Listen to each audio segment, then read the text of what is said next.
সুপ্রিয় এইচএসসি 25 ব্যাচের শিক্ষার্থীরা, তোমরা জানো আজকে আমাদের যে ক্লাসের শিডিউলটি রয়েছে সেই শিডিউল অনুযায়ী একেবারে পারফেক্ট টাইমে আমরা জয়েন করার চেষ্টা করেছি। আমরা একটু সময় নিচ্ছি যেন আমরা তোমাদের যে সকল সহপাঠী আছে তাদের সমন্বয়ে সুন্দরভাবে গোছানোভাবে প্রত্যেকে মিলে দুর্দান্ত একটা প্রস্তুতি নিতে পারি।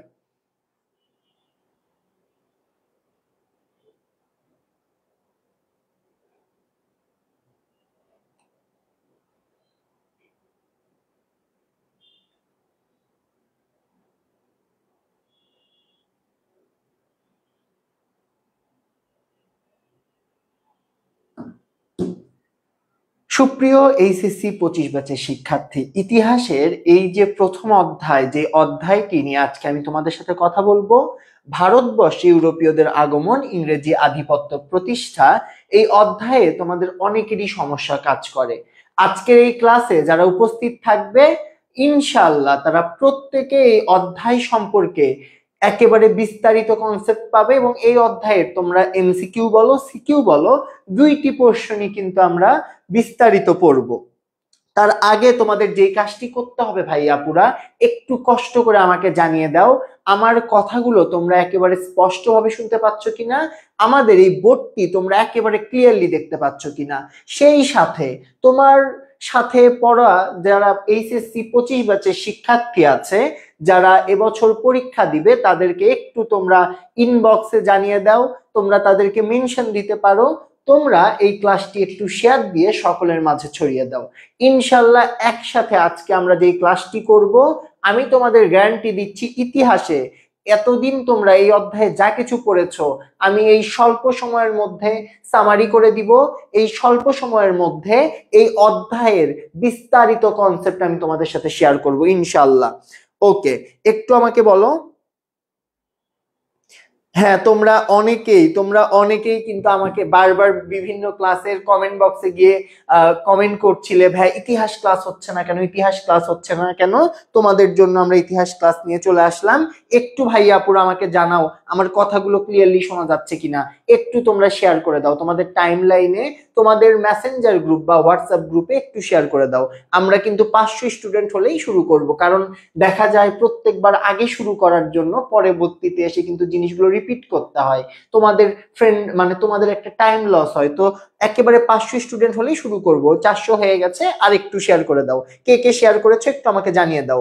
ওয়ালাইকুম আসসালাম নোয়া, ওয়ালাইকুম আসসালাম সাদিয়া, ওয়ালাইকুম আসসালাম ঐশী, ওয়ালাইকুম আসসালাম তামান্না, ওয়ালাইকুম আসসালাম তিশা, ওয়ালাইকুম সালাম মুয়াজ আছে, রাইসা আছে, আশা আছে, ইজাজ আছে, ওকে আনিশাকে দেখতে পাচ্ছি, রাকিবুলকে দেখতে পাচ্ছি, ওকে চমৎকার চমৎকার, এনায়েতুলকে দেখতে পাচ্ছি। একটু শেয়ার করে দাও। ইতিহাস আজকে এই ক্লাস করার পর তোমাদের ইতিহাস বইয়ের এই ফার্স্ট চ্যাপ্টার আর পড়তে হবে না, একেবারে গ্যারান্টি দিয়ে বললাম, একেবারে গ্যারান্টি দিয়ে বললাম। কই কই থেকে প্রশ্ন আসবে, কি কি প্রশ্ন আসবে ইনশাআল্লাহ প্রত্যেকটি বোর্ড নিয়ে কথা হবে। কোন কোন বোর্ডের শিক্ষার্থীরা আছো একটু আমাকে বলো। এবং আজকের এই ক্লাসের পিডিএফটা পেতে কিন্তু শেয়ার করে একটু আমাদের খালি শেয়ার ডান লিখে দাও, তাহলেই কিন্তু হয়ে যাবে। আজকে আমরা ইতিহাস ফার্স্ট পেপার নিয়ে কথা বলবো এবং আগামী দিনের যত ক্লাস আছে প্রত্যেকটা ক্লাসে আপনাদের ইতিহাস একেবারে রিভিশন দেওয়ার দায়িত্ব আমি নিয়ে নিচ্ছি, কোনো টেনশন নেই। ঠিক আছে, আপনাদের পরীক্ষা 20 তারিখে। এই দেখেন আমি ক্লাস কিন্তু অনেক আগেই শুরু করে দিয়েছি, যেন আপনাদের কোনো ল্যাকিংস না থাকে। একটু দ্রুত শেয়ার করে ফেলেন ভাই আপু, আর 50 জন আসলে আমরা ক্লাস শুরু করে দিব। একটু ক্লাসটা শেয়ার করে দেন, যারা যারা শেয়ার করেছেন একটু শেয়ার ডান বলেন, এবং আপনারা কে কোন বোর্ড থেকে আছেন সেই বিষয়টা আমাকে যদি জানান তাহলে কিন্তু আমার জন্য একটু ইজি হবে যে আপনাদের সাজেশন দেওয়ার বিষয়টাতে। ওকে, চমৎকার। বরিশাল থেকে দেখতে পাচ্ছি, হালিমাকে দেখতে পাচ্ছি সিলেট থেকে, আশাকে দেখতে পাচ্ছি দিনাজপুর থেকে, লাবণ্যকে দেখতে পাচ্ছি দিনাজপুর থেকে, রাকিবুল আছে, ইজাজ শেয়ার করেছে, চমৎকার। সাদিয়া শেয়ার করেছে, ধন্যবাদ। ওকে, নোয়া চট্টগ্রাম বোর্ড, বৃষ্টিকে দেখতে পাচ্ছি, প্রেয়সীকে দেখতে পাচ্ছি, শ্রেয়সীকে দেখতে পাচ্ছি, সোয়াকে দেখতে পাচ্ছি, চমৎকার। বৃষ্টির নাম শুনে মনে পড়লো আমাদের প্রতিটি জেলাতেই বৃষ্টি হচ্ছে। এই যে সুন্দর একটা ওয়েদার, এই ওয়েদারে কিন্তু এক কাপ চা হাতে নিয়ে যে পড়াগুলো আছে রিভিশন দিতে কিন্তু খুব একটা মন্দ লাগবে না। আপনাদের রিলস দেখলে যতটা ভালো লাগে পড়াশোনাতেও কিন্তু আপনাদের ঠিক ততটাই ভালো লাগবে। আর 1 মিনিট টাইম চেয়ে নিচ্ছি, যারা যারা শেয়ার করেননি একবার শেয়ার করে দেই ভাই আপুর, একবার শেয়ার করে দেই। 500 জন হইলে আমরা একেবারে ক্লাসটা স্টার্ট করে দিব। ঠিক আছে, আজকের টপিক ভারতবর্ষে ইউরোপীয়দের আগমন এবং ইংরেজ আধিপত্যের প্রতিষ্ঠা। ইউরোপের এই যে বিভিন্ন দেশ থেকে ভারতবর্ষে ব্যবসা বাণিজ্যের উদ্দেশ্যে এসেছে, কথাটা বোঝার চেষ্টা করেন। এই খাতা বের করেন, খাতা বের করেন, লেখেন। খালি গল্প শুনলে হবে না, লিখতে হবে। আজকে আমরা গল্পের মাধ্যমে আপনাদের পুরা কনটেক্সট একেবারে 100% A to Z আমরা ফুলফিল করে দিব। জাস্ট খালি খাতা বের করতে হবে। কে কে খাতা বের করছেন একটু বলেন তো, একটু খাতা বের করেন। প্রত্যেক সাবজেক্টের ক্লাস হবে, যুক্তিবিদ্যা, লজিক থেকে শুরু করে সমাজকর্ম সব ক্লাস পাবেন। একটু শেয়ার ডান করে বলেন শেয়ার ডান। আর খাতা কে কে বের করেননি, এই খাতা বের করো, খাতা বের করো, দ্রুত খাতা বের করো। ওকে, ঠিক আছে। দেখেন যে বিষয়টা বলতেছি, ইউরোপের অনেকে ভারতবর্ষে এসেছে। কেন এসেছে? ব্যবসা করার উদ্দেশ্যে এসেছে। ইউরোপ থেকে ভারতবর্ষে ব্যবসা করার উদ্দেশ্যে অনেকে এসেছে। ইংরেজরা এসেছে, ডেনমার্ক এসেছে, ডাচ এসেছে, ফরাসি এসেছে।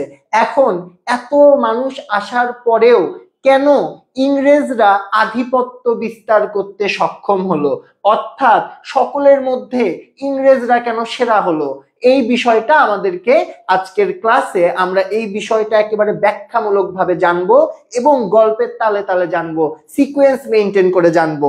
ওকে, চমৎকার চমৎকার, শেয়ার করছো সবাই, চমৎকার।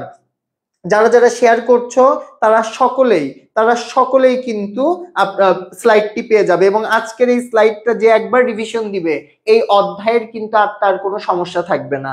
এবং এই রকম 5টা অধ্যায় 6টা অধ্যায় 6টা স্লাইড তোমাদের রিভিশন কমপ্লিট। তোমাদের যে পরিশ্রম তোমরা করতা সেটা কিন্তু আমরা বিগত কয়েকদিন সাজেশন বানিয়ে পরিশ্রমটা শেষ করেছি। সুতরাং স্লাইডটি পেতে ক্লাসটি শেয়ার করে একটু ডান লিখো। কে কে শেয়ার করেছো একটু দেখে নিয়ে শুরু করব। ক্লাসে আছো 500 বেশি, শেয়ার হয়েছে মাত্র 76টা। আমরা কিন্তু শেয়ার না করলে স্লাইডটা দেওয়ার যেই অপশন আমরা কিন্তু তোমাদেরকে স্লাইডটা দিতে পারবো না। ঠিক আছে, ওকে। এবং যারা যারা ইতিহাস কিচ্ছু পারো না, দেখো আজকের ক্লাসটা করো, তারপর তোমরা বলবা তোমরা পারো কিনা। খাতা নিয়ে কে কে বসছো বলো, ক্লাস শুরু করে দিব। খাতা নিয়ে বসছো কিনা, যারা খাতা কলম নিয়ে বসছো একটু ডান লেখো। খাতা কলম নিয়ে যারা বসছো একটু ডান লেখো এবং ক্লাসটা একটু শেয়ার করে দাও। মানবিকের যারা আছো অর্থনীতি ক্লাসও হবে, কোনো টেনশন নেই, কোনো টেনশন নেই। আচ্ছা, ফ্রেন্ডলেস যার একদম ফ্রেন্ড নেই, আজকের ক্লাস শেষে ইনশাল্লাহ অনেক ফ্রেন্ড ক্রিয়েট হয়ে যাবে ইনশাল্লাহ। ওকে, ঠিক আছে, চমৎকার চমৎকার। ক্লাসটা তাহলে শুরু করি, কি বলো? ওকে, চলো। দেখো আমরা প্রথম থেকে আসি। এই যে ভারতবর্ষে এতগুলো ইউরোপীয় মানুষজন বা ইউরোপীয় দেশ আসলো, কেন আসলো? ভারতবর্ষে এই ইউরোপীয়দের আগমনের কারণ কি? দেখো ভারতবর্ষে কি কি পাওয়া যেত। ভারতবর্ষে পূর্ব থেকেই বা অনেক আগে থেকেই জিনিসপত্রের দাম কম ছিল। ভারতবর্ষে জিনিসপত্রের দাম কম ছিল। ভারতবর্ষে বিভিন্ন প্রকারের মশলা ছিল। এক, জিনিসের, এই সবাই লেখো, সবাই লেখো, জিনিসের কম মূল্য, সবাই লেখো। 2 নাম্বার, মশলা বা স্পাইসেস এখন তোমাদের কাছে মনে হতে পারে ভাইয়া মশলা কি এমন জিনিস যে জিনিসটা নেয়ার জন্য ইউরোপ থেকে ভারতবর্ষে আসলো। তোমরা যদি গুগলে একটু সার্চ করো, ইউরোপীয় দেশগুলো বেশিরভাগ কিন্তু তাদের প্রধান খাদ্য কিন্তু মিট বা মাংস। এখন এই মাংসকে সুস্বাদু করে তুলতে মশলার ব্যবহার কিন্তু ব্যাপক, যেই মশলাটা ভারতবর্ষের মতো বিশ্বের অন্য কোনো জায়গায় এত স্পাইসেস বা এত ভ্যারাইটির মশলা কিন্তু পাওয়া যায় না। এবং মশলার বাজার দর সম্পর্কে তোমাদের যাদের আইডিয়া আছে তোমরা তারা জানো মশলা অনেক মানে মূল্যবান একটা বস্তুতে পরিণত হয়েছে। তো এই যে জিনিসপত্রের দাম কম, তারপরে মশলার যে প্রাপ্যতা বা মশলা পাওয়া যাওয়ার যে ব্যাপার, এই দুইটি বিষয়। নাম্বার 3, যোগাযোগের সুবিধা। কি যোগাযোগের সুবিধা? এই যে বিষয়গুলো, এগুলো কিন্তু আমি এখনো প্রাথমিক আলোচনা করছি, ঠিক আছে? একেবারে আমরা ডিপে যেয়ে জানবো। এই যে 3টি বিষয়, এই 3টি বিষয় মূল নিয়ামক ছিল ইউরোপীয়দের ভারতবর্ষে আসার জন্য। একটু আমাকে বলতে হবে ক্লিয়ার কিনা, একটু আমাকে বলতে হবে ক্লিয়ার কিনা। দেখো, এরপরে তোমরা একটা ভুল কনসেপ্ট জানো যে ভারতবর্ষে প্রথম কি ইউরোপীয়রাই ব্যবসা করতে এসেছে? না, ভারতবর্ষে প্রথম ব্যবসা করতে এসেছে আরব দেশের জনগোষ্ঠী। ভারতবর্ষে সর্বপ্রথম ব্যবসা কারা করে? আরবরা করে। এই আরবদের ব্যবসায় সফলতা দেখে, আরবদের ব্যবসায় সফলতা দেখে কারা আসে? ইউরোপীয়রা আসে। খাতায় প্রত্যেকটা কি পয়েন্ট ছোট ছোট করে লিখতে হবে। লিখছো কিনা একটু আমাকে বলো। হ্যাঁ, এই যে সুগন্ধির কথা বললা, সুগন্ধি একটা পণ্য, তারপরে রেশমি কাপড় একটা পণ্য, এরকম বিভিন্ন ধরনের পণ্য কিন্তু ভারতবর্ষে ছিল, ঠিক আছে? এই সব কিছুর জন্যই কিন্তু ইউরোপ থেকে বিভিন্ন দেশ বিভিন্ন সময় ভারতবর্ষে এসেছে। ওকে, ঠিক আছে, আরব এসেছিল। এবং তোমরা জানো তৎকালীন সময়ে কি এরোপ্লেন, তারপর ট্রেন, তারপর বাস, এই ধরনের যোগাযোগ ব্যবস্থা ছিল? হেলিকপ্টার ছিল? ছিল না। তৎকালীন সময়ে যত যোগাযোগ ছিল সেই যোগাযোগ ব্যবস্থা কিসের মাধ্যমে পরিচালিত হতো? যোগাযোগ ব্যবস্থা পরিচালিত হতো নদীমাতৃক ভাবে। এই নদী দ্বারা আমি বুঝাচ্ছি সমুদ্র পথে। কিসে হতো বলো? সমুদ্র পথে যোগাযোগ হতো। এই সমুদ্র পথে যে যোগাযোগগুলো হতো, এই যোগাযোগে আরব কি ব্যবহার করত? আরব সাগর। লিখে নাও, এগুলো লিখে নাও। এখন তোমরা বলতে পারো যে ভাইয়া এটা আমার বইয়ে আছে, এটা আমার বইয়ে নেই। এই পিচ্চিরা, তোমাদের যে সৃজনশীল প্রশ্ন লিখতে হবে সেই সৃজনশীল প্রশ্নে তোমরা যত সুন্দর করে তথ্য উপস্থাপন করবা তোমাদের নাম্বার তত বেশি হবে। আজকের ক্লাসে আমি টু দা পয়েন্ট যেগুলো বলতেছি, সৃজনশীল লেখার সময় তোমরা এরকম গল্পের মতো করে যখন লিখবা তোমরা কিন্তু 10-এ 10 পাবা, 10-এ 9 পাবা, 9.5 পাবা, তোমাদের মার্কস কিন্তু বেড়ে যাবে। তো লিখে নাও যে কোথায় থেকে আরব কিসের মাধ্যমে যেত? এই যে আরব সাগর একটা, এবং আরেকটি হচ্ছে লোহিত সাগর। আরব সাগর এবং লোহিত সাগরের সমন্বয়ে ইউরোপীয়রা কি করত? ইউরোপীয়রা, দুঃখিত, আরবের বাসিন্দারা কি করত? আরবের বাসিন্দারা আরব সাগর এবং লোহিত সাগরের মাধ্যমে বিভিন্ন পণ্য আনা নেওয়া করত। তাদের দেশের পণ্য এদেশে বিপণন করত এবং এদেশের পণ্য নিয়ে গিয়ে তাদের দেশে বিক্রি করত। তাহলে আমাকে বলতে হবে সর্বপ্রথম ভারতবর্ষে ব্যবসা বাণিজ্যের জন্য কারা আসে? একটু সকলে কমেন্ট করে দাও। এটা হিস্টোরি ক্লাস। এটা কি ক্লাস? এটা ইতিহাস ক্লাস। এটা ইতিহাস ক্লাস এবং আমি তোমাদের ইসলামী ইতিহাস ও সংস্কৃতি ক্লাসও নিব। আজকে আমরা ইতিহাস ক্লাস করছি, ঠিক আছে?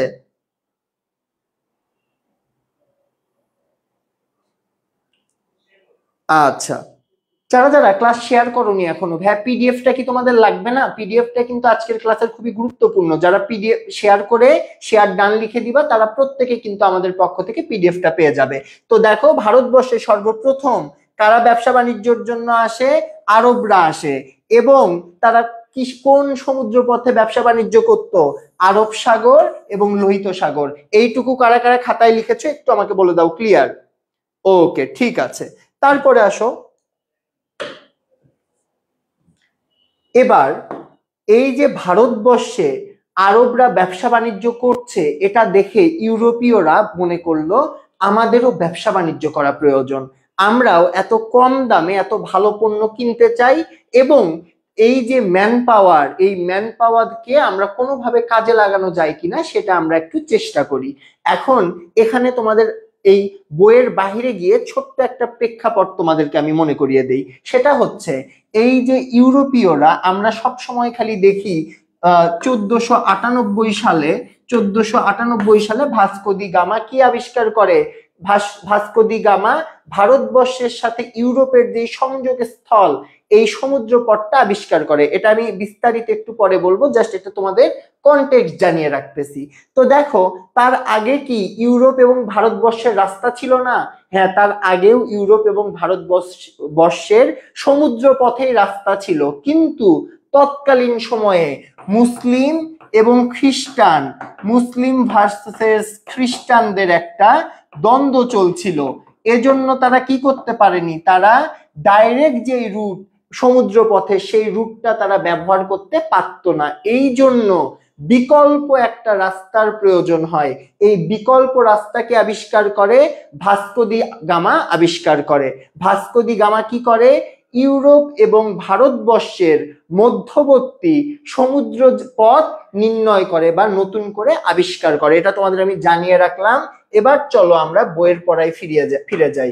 এইটুকুতে কারো কোনো কোশ্চেন আছে কিনা একটু আমাকে বলতে হবে। এইটুকুতে কারো কোনো কোশ্চেন থাকলে একটু বলতে হবে। এইটুকু ক্লিয়ার কিনা একটু আমাকে বলতে হবে।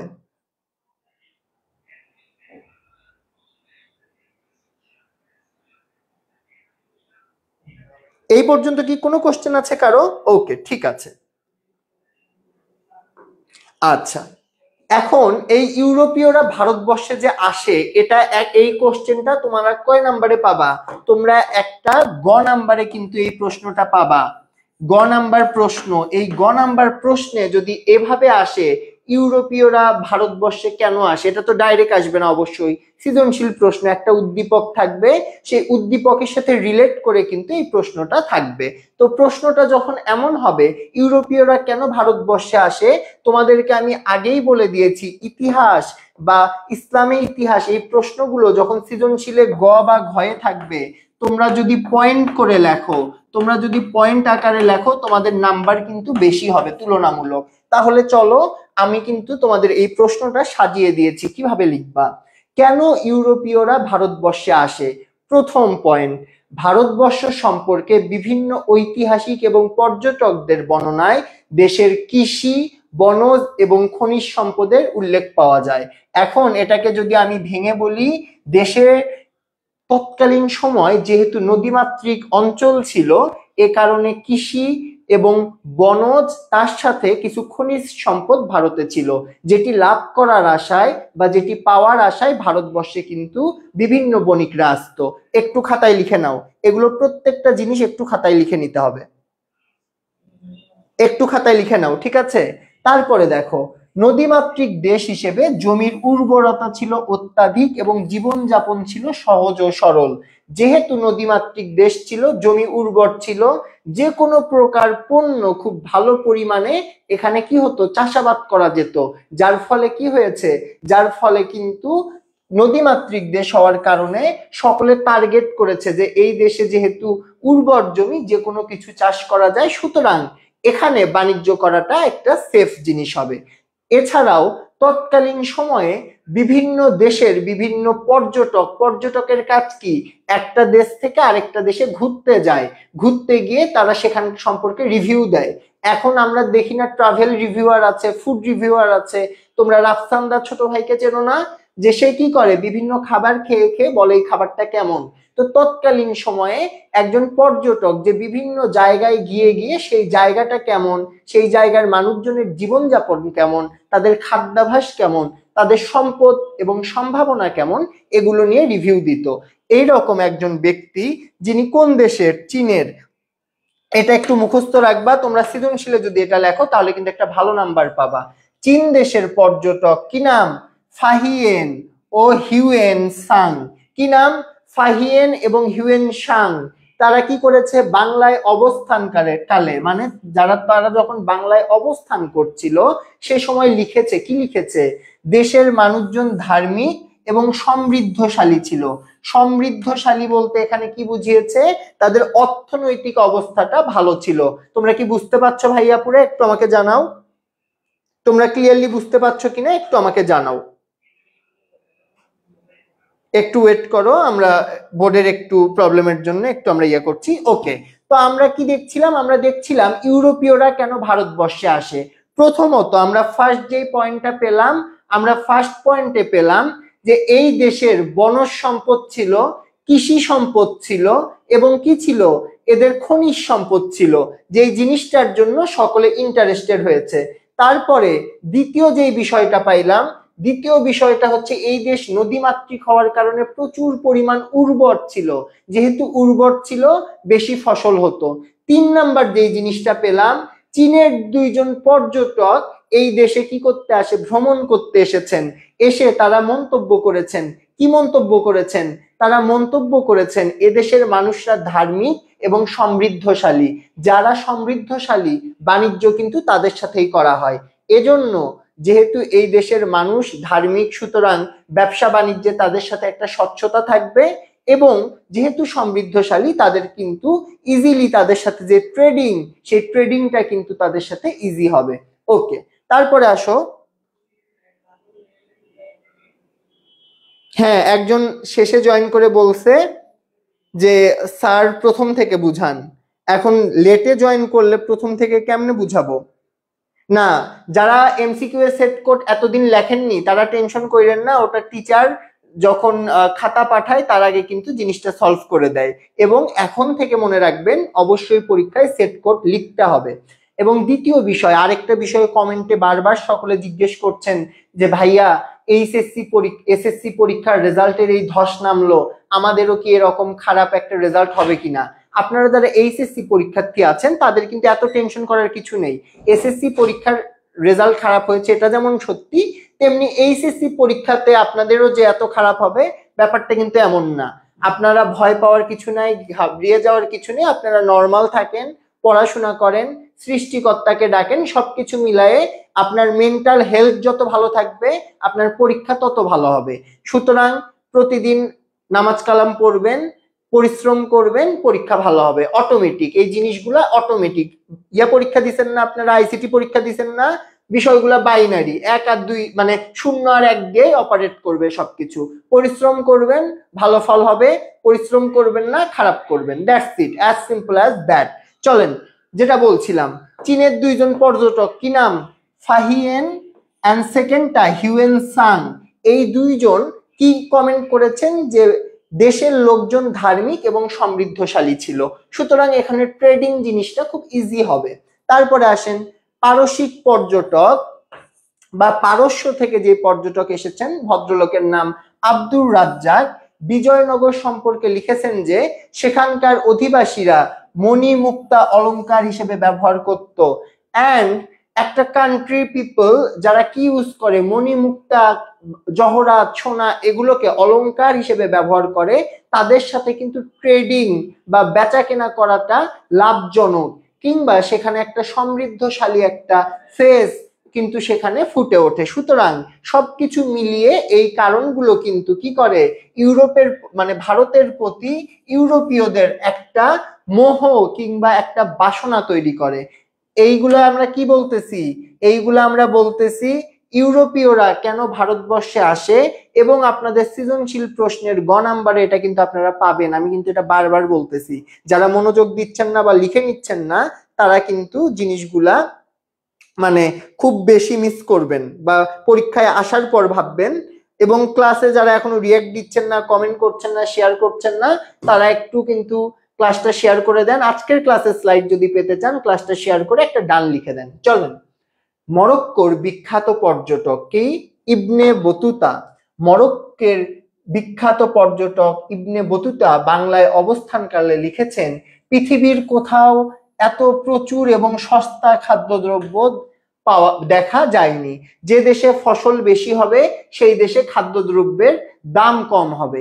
সুতরাং এই দেশে বিপুল পরিমাণ ফসল তৈরি হয়, এজন্য এই দেশের ফসলগুলো অন্য দেশে রপ্তানি করা খুব ইজি হবে। এটা কিন্তু ইউরোপীয়দের আগ্রহের একটা কারণ ছিল। আরেকজন ব্যক্তির কথা দেখি, ফরাসি বিখ্যাত পর্যটক, ভদ্রলোকের নাম কি ছিল? Francois Bernier. কি নাম? Francois Bernier. দুইটা সাল আছে, 1666 1670 খ্রিস্টাব্দে দুইবার বাংলায় আসে এবং বাংলাকে কি বলে? বিশ্ব রূপার বেশিন। এটা কিন্তু আপনাদের এমসিকিউ আসতে পারে। বিশ্ব রূপার বেশিন, বাংলাকে বিশ্ব রূপার বেশিন বলেন কে? একটু সকলেই আমাকে রেসপন্স করেন, এই পর্যন্ত কারো কোনো সমস্যা আছে কিনা? মুঘল সম্রাট হুমায়ুন বাংলাকে নাম দিয়েছিলেন জান্নাতাবাদ। মানে জান্নাত মানে কি আপনারা বুঝতেই পারছেন, স্বর্গের মতো নৈসর্গিক একটা সৌন্দর্যপূর্ণ স্থান। তো এতক্ষণ ধরে আমরা যেই পয়েন্টগুলো নিয়ে কথা বললাম, প্রত্যেকটি পয়েন্ট সমৃদ্ধ বাংলা, ভালো সহজ সরল ধার্মিক মানুষ এবং একটি উর্বর ভূখণ্ডকে প্রকাশ করে, যা ব্যবসা বাণিজ্য করার জন্য আদর্শ। এজন্যই কি হয়? এজন্যই ইউরোপীয়রা ভারতবর্ষে আসে।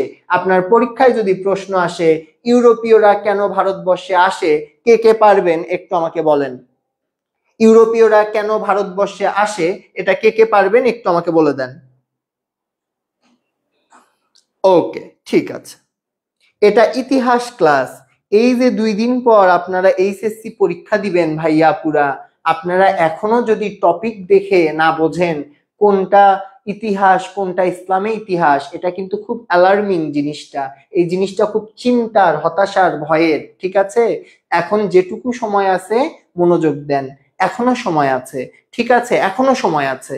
এই কয়েকদিন পরেন ভালো করবেন, যথেষ্ট সময় আছে। আজকে হচ্ছে কেবল কয় তারিখ? আজকে কেবল 10 তারিখ। পরীক্ষা কবে? 20 তারিখে। এই যে মাঝখানে 10-11 দিনের ব্রেক আছে না, এই সময়টা ব্রেক নাই অনেকের, এর মাঝখানে 2টা পরীক্ষা হবে, একটা পরীক্ষা হবে। যেই সাবজেক্টে একটু দুর্বল সেই সাবজেক্টে একটু বেশি পড়েন না কেন? আপনি ওই সাবজেক্ট শেষ করে 2টা ঘন্টা করে সময় রাখেন ইতিহাসের জন্য, 2টা ঘন্টা সময় রাখেন আপনার লজিকের জন্য। যেটা কম পারেন সেটা তো পড়তে হবে। যে সারা জীবন পড়ছে, এই 2 বছর যে পড়ছে, সে এখন চিল করবে, সে এখন পাবজি খেলবে, সে এখন ব্যাচেলার পয়েন্টের নতুন এপিসোড দেখবে। আর ভাইয়া আপু তোমরা যারা পড়নি তাদেরকে এই সময়টা পরিশ্রম করতে হবে না? এই সময়টা সর্বোচ্চ পরিশ্রম করতে হবে।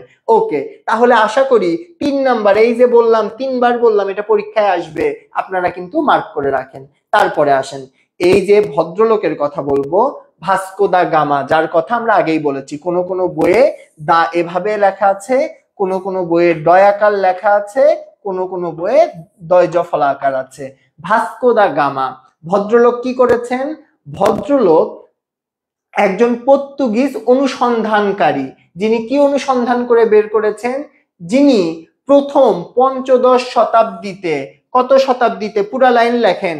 15 শতাব্দীতে কোন পথে? সমুদ্র পথে ইউরোপ থেকে ভারতে আসেন। তাইলে ভাস্কো দা গামা কি করেন? 15 শতাব্দীতে ইউরোপ থেকে কি করেন? ভারতে আসেন। ঠিক আছে, কোন পথে আসেন? সমুদ্র পথে আসেন। এবং তিনি যেখানে ল্যান্ড করেন সেই বন্দরের নাম কালিকট বন্দর। লিখে নিতে হবে কোন বন্দরে ল্যান্ড করেন? কালিকট বন্দরে ল্যান্ড করেন। এবং চমৎকার যে ব্যাপার, সেই ব্যাপার হচ্ছে আপনাদের মধ্যে অনেকেই মনে করতেন যে ভাস্কো দা গামাই প্রথম ইউরোপের সাথে ভারতের সংযোগের স্থান নির্ধারণ করেন, কিন্তু একটু আগে আমি জানিয়ে দিয়েছি ইনি প্রথম নির্ধারণ করে না। আগে থেকেই একটা রাস্তা ছিল আরবের মধ্যে দিয়ে, কিন্তু খ্রিস্টান এবং আরবের যখন ঝামেলা চলে তখন ইউরোপকে ওই রাস্তাতে ব্যান করে দেয় যে তোমরা আর এই রাস্তা দিয়ে যাইতে পারবা না। তখন এই যে ঘুরে এসে যে ভারতবর্ষের কালিকট বন্দরে যে তারা ল্যান্ড করতে পারবে, সেই জিনিসটা আবিষ্কার করেন কে? ভাস্কো দি গামা। আশা করি ক্লিয়ার হয়েছে। তাহলে বলেন 15 শতাব্দীতে সমুদ্র পথে ইউরোপ থেকে ভারতে আসেন কে? Vasco da Gama. এবং এনার সম্পর্কে আমরা আরেকটু তথ্য দেখব। তিনি কবে আসেন? 1498 সালের 20 মে। লিখে নেন, 1498 সালের 20 মে ভারতের কোথায় পৌঁছায়? কালিকটে। কালিকট কি? একটা বন্দর, সমুদ্র বন্দর। ঠিক আছে, বন্দরে পৌঁছান। এবং কালিকটের রাজা ছিলেন জামেরিনি, এবং কোন কোন বইয়ে আপনারা পাবেন জ্যামেরিনি। জ্যামে ঋণী পাবেন, জ্যামে ঋণ পাবেন, এক একজন এক এক পাবলিকেশনের বই পড়েন, এতে কোনো সমস্যা নাই। ঠিক আছে, তিনি ভাস্কো দা গামাকে সংবর্ধনা জানান। এই যে ইউরোপ থেকে পর্তুগিজ একজন ভদ্রলোক ভারতবর্ষে আসার একটা রাস্তা বের করলেন, এটি কিন্তু একটা বিশাল ব্যাপার তৎকালীন সময়ে। এখন যেমন প্লেন আছে, তখন তো প্লেন ছিল না, যত যাতায়াত ছিল এই সমুদ্র পথে ছিল। সুতরাং যেহেতু ভদ্রলোক ভারতবর্ষ থেকে ইউরোপের রাস্তা বের করেছেন, তিনি একটা সম্মান প্রাপ্য, সুতরাং তাকে কি দিলেন, সংবর্ধনা দিলেন। তিনি প্রথম ইউরোপীয় ব্যক্তি যিনি সম্পূর্ণ সাগর পথ পাড়ি দিয়ে ভারতবর্ষে এসে উপস্থিত হন। তার ভ্রমণে এশিয়া এবং ইউরোপকে সংযোগ করার সাথে সাথে আটলান্টিক মহাসাগর এবং ভারত মহাসাগরকে সংযোগ করেছিল। তাহলে যদি কোশ্চেন আসে, ভাস্কো দি গামা কোন দুইটি মহাসাগরকে সংযোগ করেছিল? আটলান্টিক এবং ভারত মহাসাগর। এইটুকু একটু খাতায় লিখে নিয়ে আমাকে ডান লিখে দিতে হবে ভাইয়া আপুরা, একটু লিখে দিতে হবে ডান।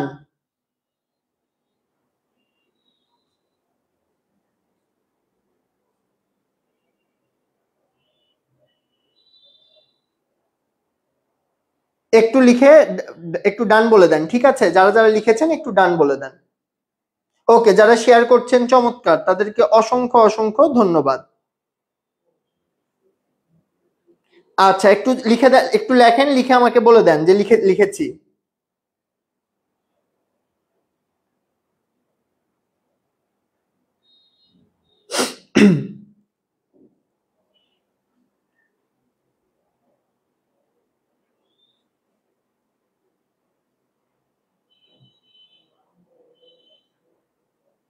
যারা যারা লিখেছেন একটু আমাকে বলে দিতে হবে ভাইয়া আপুরা যে আপনারা লিখেছেন।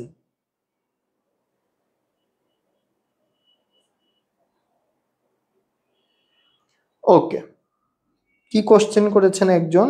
ওকে, একটু আমি দেখছি। একজন কোশ্চেন করেছেন, না পড়ে এ প্লাস পাইতে হবে না তো। আপনাদের তো আমি বললাম যে যারা আজকের ক্লাস করতেছেন তাদেরকে আমি বললাম আমি 6টা ক্লাসে আপনাদের এই সবগুলা কভার করে দিব। সৃজনশীলে কি আপনার পুরো বই থেকে প্রশ্ন আসবে? 5টা বা 6টা টপিক থেকে আপনাদের 7টা সৃজনশীল আসবে। এগুলো আপনি জানবেন, পরীক্ষার খাতায় লিখবেন, আপনার পরীক্ষার খাতায় লেখা থাকবে, টিচার আপনাকে নাম্বার দিবে, দ্যাটস ইট। এখানে তো না পড়ার কিছু নাই। এই 10 দিন আপনি পড়েন, তো না পড়ে এ প্লাস এই টাইপের কোশ্চেন কইরেন না। তার থেকে বলেন যে ভাইয়া এই 10 দিনে শেষ করব কেমনে, এই 10 দিনে পড়বো কেমনে। প্রশ্ন লজিক্যাল করেন, ইললজিক্যাল প্রশ্ন কইরেন না। ওকে, তারপরে আসেন, তো আমাকে প্রশ্ন করেন যে এই 10 দিন কেমনে পড়বো। আপনি কোশ্চেন কইরেন না ভাই না পড়ে এ প্লাস কেন পাবো, আপনি না পড়ে এ প্লাস চাইবেন কেন, এই চাওয়াটাই তো ঠিক না।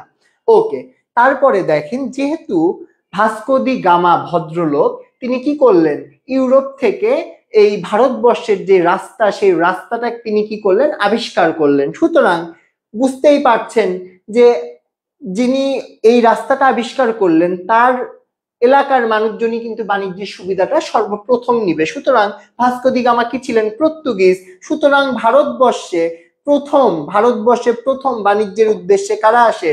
পর্তুগিজরা ভারতবর্ষে বাণিজ্যের উদ্দেশ্যে প্রথম আসে। এটা খুবই গুরুত্বপূর্ণ একটা এমসিকিউ, এবং রাজশাহী বোর্ড থেকে শুরু করে ঢাকা বোর্ড, তারপর আপনাদের চট্টগ্রাম বোর্ড, প্রত্যেকটা বোর্ডে কিন্তু এই কোশ্চেনটা বারবার পরীক্ষায় আসে। ভারতবর্ষে ইউরোপীয়দের মধ্যে প্রথম কে বাণিজ্যের উদ্দেশ্যে আসে? কি অ্যান্সার হবে বলেন? পর্তুগিজরা। একটু খাতায় লিখে নিচ্ছেন কিনা আমাকে একটু জানাতে হবে। হ্যাঁ, জিওগ্রাফি ক্লাসও হবে। আচ্ছা, তারপরে আসেন, সর্বপ্রথম ভারতে আসার জলপথ আবিষ্কার করেন পর্তুগিজরা, অর্থাৎ ভাস্কো দি গামা করেছেন। পর্তুগিজরা এদেশে ব্যবসা বাণিজ্য করার অনুমতি পায় কার কাছে? সম্রাট আকবরের আমলে। কার আমলে? সম্রাট আকবরের আমলে। এই প্রত্যেকটা একটা একটা করে এমসিকিউ। পর্তুগিজরা বাংলায় কবে আসে? 1516 সালে। আপনারা মনে রাখবেন কেমনে? 1516। এবং বিভিন্ন পাবলিকেশনের বইয়ে 2-1 সাল কম বেশি আছে, এটা নিয়ে খুব একটা অরিড হওয়ার কিচ্ছু নেই। তারপরে আসেন, পর্তুগিজ বাংলা থেকে সম্পূর্ণরূপে দমন করেন কে? সুবেদার শায়েস্তা খান। বা কার কারণে পর্তুগিজরা বাংলা থেকে উচ্ছেদ হয়? আপনাদের বোর্ড কোশ্চেনে উচ্ছেদ শব্দটা উল্লেখ ছিল। কার কারণে পর্তুগিজরা বাংলা থেকে উচ্ছেদ হয়? কার কারণে? শায়েস্তা খান। পর্তুগিজ জলদস্যুদের বলা হতো কি? হামাদ। এই জিনিসগুলো কিন্তু আপনাদের জানতে হবে এবং পরীক্ষায় এগুলো আপনাদের কিন্তু ইউজ করতে হবে। এবং আপনাদের এখন আমি কিছু এক্সট্রা ইনফরমেশন দেই যেগুলো আপনাদের সৃজনশীল লেখার জন্য কাজে দিবে। ওকে, তো দেখেন, পর্তুগিজরা যখন আসলো ব্যবসা বাণিজ্য করার উদ্দেশ্যে, তখন কিন্তু পর্তুগিজের সাথে বিভিন্ন সময় রাজা জ্যামেরিনের নানা প্রকারের বিদ্বেষ বা আপনারা যুদ্ধ বলতে পারেন, যুদ্ধ বিগ্রহ চলতে থাকলো। এই যুদ্ধ চলতে চলতে পর্তুগিজদের একটা খুবই খারাপ যেই স্বভাব ছিল, সেই স্বভাবটি হলো পর্তুগিজরা সব সময় মানে রাজাদের সাথে কিন্তু মানে কর দেওয়ার বিষয় নিয়ে কিন্তু বিভিন্ন দ্বন্দ্বে জড়িয়ে পড়তো। ফলে সেই দেশের যে সকল শাসক ছিল, সেই শাসকরা কিন্তু পর্তুগিজদের খুব একটা বেশি ফ্লোট দেয়নি। এবং জ্যামেরিনের সাথে যখন ভাস্কো দি গামা পরাজিত হলো, তখন কিন্তু তিনি এই পর্তুগিজে ফিরে গেলেন এবং তখন আলবুকার্ক, কি নাম, আলবুকার্ক নামে একজন শাসক আসলেন এবং সেই শাসক পর্তুগিজের যেই ব্যবসা বাণিজ্য, সেই ব্যবসা বাণিজ্যকে আরো বেশি প্রসারিত করলো। তাহলে পর্তুগিজদের ব্যবসা বাণিজ্যকে ভারতবর্ষে কে বেশি প্রসারিত করে, কি নাম, আলবুকার্ক। এবং আরেকটি ইনফরমেশন দেওয়া আছে, একটু কমেন্ট করি আপনাদের, আরবরা আগে এসেছে নাকি পর্তুগিজরা? আরবরা অনেক আগে এসেছে, যখন ইউরোপীয়রা ভারতবর্ষে আসেইনি তখন থেকেই আরবীয়রা আছে। এবং আরবকে ভারতবর্ষ থেকে উচ্ছেদ করে পর্তুগিজরা। লিখে নিতে পারেন, ভারত থেকে আরবদেরকে উচ্ছেদ করে বা ব্যবসা বাণিজ্য তুলে দেয় কারা? পর্তুগিজরা। তারা এসে কি করে? তারা এসে ভাবে আমরা এখানে ব্যবসা বাণিজ্য করবো, আরবরা এখানে ব্যবসা বাণিজ্য করবে না। আপনাদের আর কারো কোনো কমেন্ট থাকলে একটু বলেন, আমি আপনাদের অ্যান্সার গুলো দিয়ে দিচ্ছি। ওকে, তো একটু আগেই বললাম ভাস্কো দা গামা জ্যামেরিনের সাথে যুদ্ধ করে যুদ্ধে পরাজিত হয়ে কোথায় চলে যায়? পর্তুগালে চলে যায়। এই পর্তুগিজ নাবিক আবার দ্বিতীয়বারের মতো 1502 সালে, কবে? 1502 সালে দ্বিতীয়বারের মতো ভারতবর্ষে আসে, দ্বিতীয়বারের মতো ভারতবর্ষে আসে। আচ্ছা, এবং এরা ব্যবসা বাণিজ্য করতে করতে জনগণের সাথে এদের একটা দূরত্ব তৈরি হয়। কারণ এরা কি করতো? এরা বিভিন্ন সময় ধর্ম নিয়ে ফোর্স করতো, দাস দাসী কেনা বেচা করতো। এই সকল কারণে তাদের উপর জনগণ বিরক্ত হয়ে যায় এবং ক্ষিপ্ত হয়ে যায়।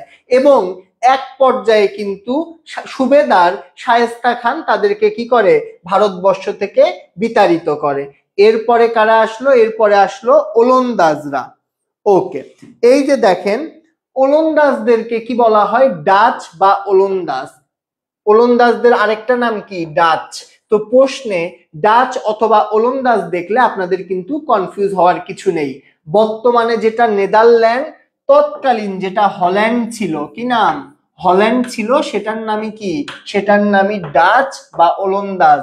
বর্তমানেও আপনারা কিন্তু ডাচ বাংলা ব্যাংকের নাম অনেকেই শুনেছেন। বলেন, ডাচ বাংলা ব্যাংকের নাম কে কে শুনেছেন? বলেন। ইসলামী ইতিহাস ক্লাসও আমিও নিব। আচ্ছা সুরাইয়া, দেখেন ভাস্কো দি গামার এই ইনফরমেশনটা আপনারা সব জায়গায় চেক করলে দেখতে পারবেন 20 তারিখে, কিন্তু আপনাদের দুই একটা পাবলিকেশনের বইয়ে 27 তারিখ দেওয়া আছে।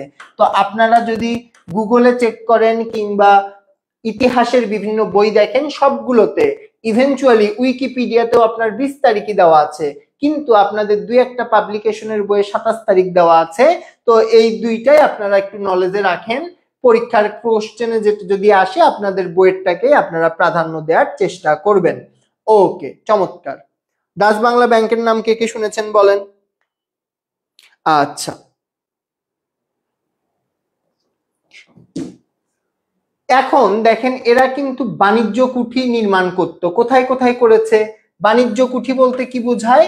যে জায়গায় তারা বসবাস করে বা যেই জায়গায় অফিস করে, মূল দপ্তর করে তারা বিভিন্ন জায়গায় বাণিজ্যকে অপারেট করবে, সেটাকে কি বলা হয়? সেটাকে বলা হয় বাণিজ্য কুঠি।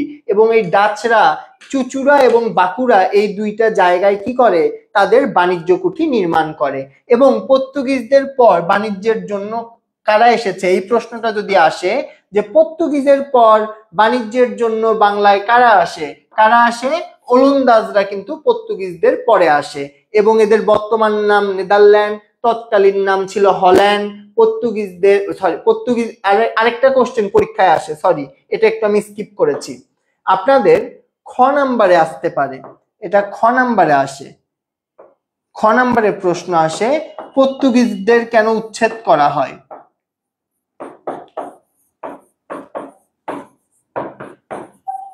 কেন উচ্ছেদ করা হয় আমি একেবারে 2 লাইনে বলে দেই।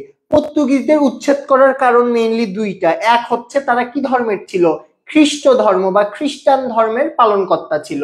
তারা বাংলার মানুষকে, ভারতবর্ষের মানুষকে তারা জোরপূর্বক তারা কি করত, জোর করত ধর্ম পালন করতে কিংবা খ্রিস্টান হওয়ার জন্য জোর করত।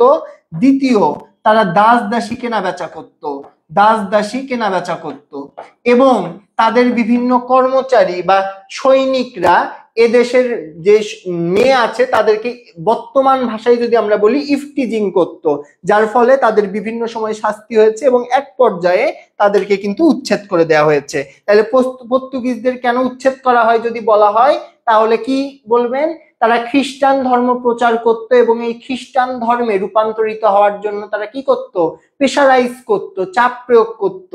এবং দ্বিতীয় হচ্ছে কি, এই দ্বিতীয় হচ্ছে তারা দাস দাসী কেনা বেচা করত এবং জনগণের সাথে খুবই খারাপ ব্যবহার করত। সব মিলিয়ে তাদেরকে উচ্ছেদ করা হয়েছে। তাহলে আমরা কি দেখলাম, প্রথমে আসছে আরবরা, আরবদের দেখে কারা ইন্টারেস্টেড হয়েছে, ইউরোপীয়রা।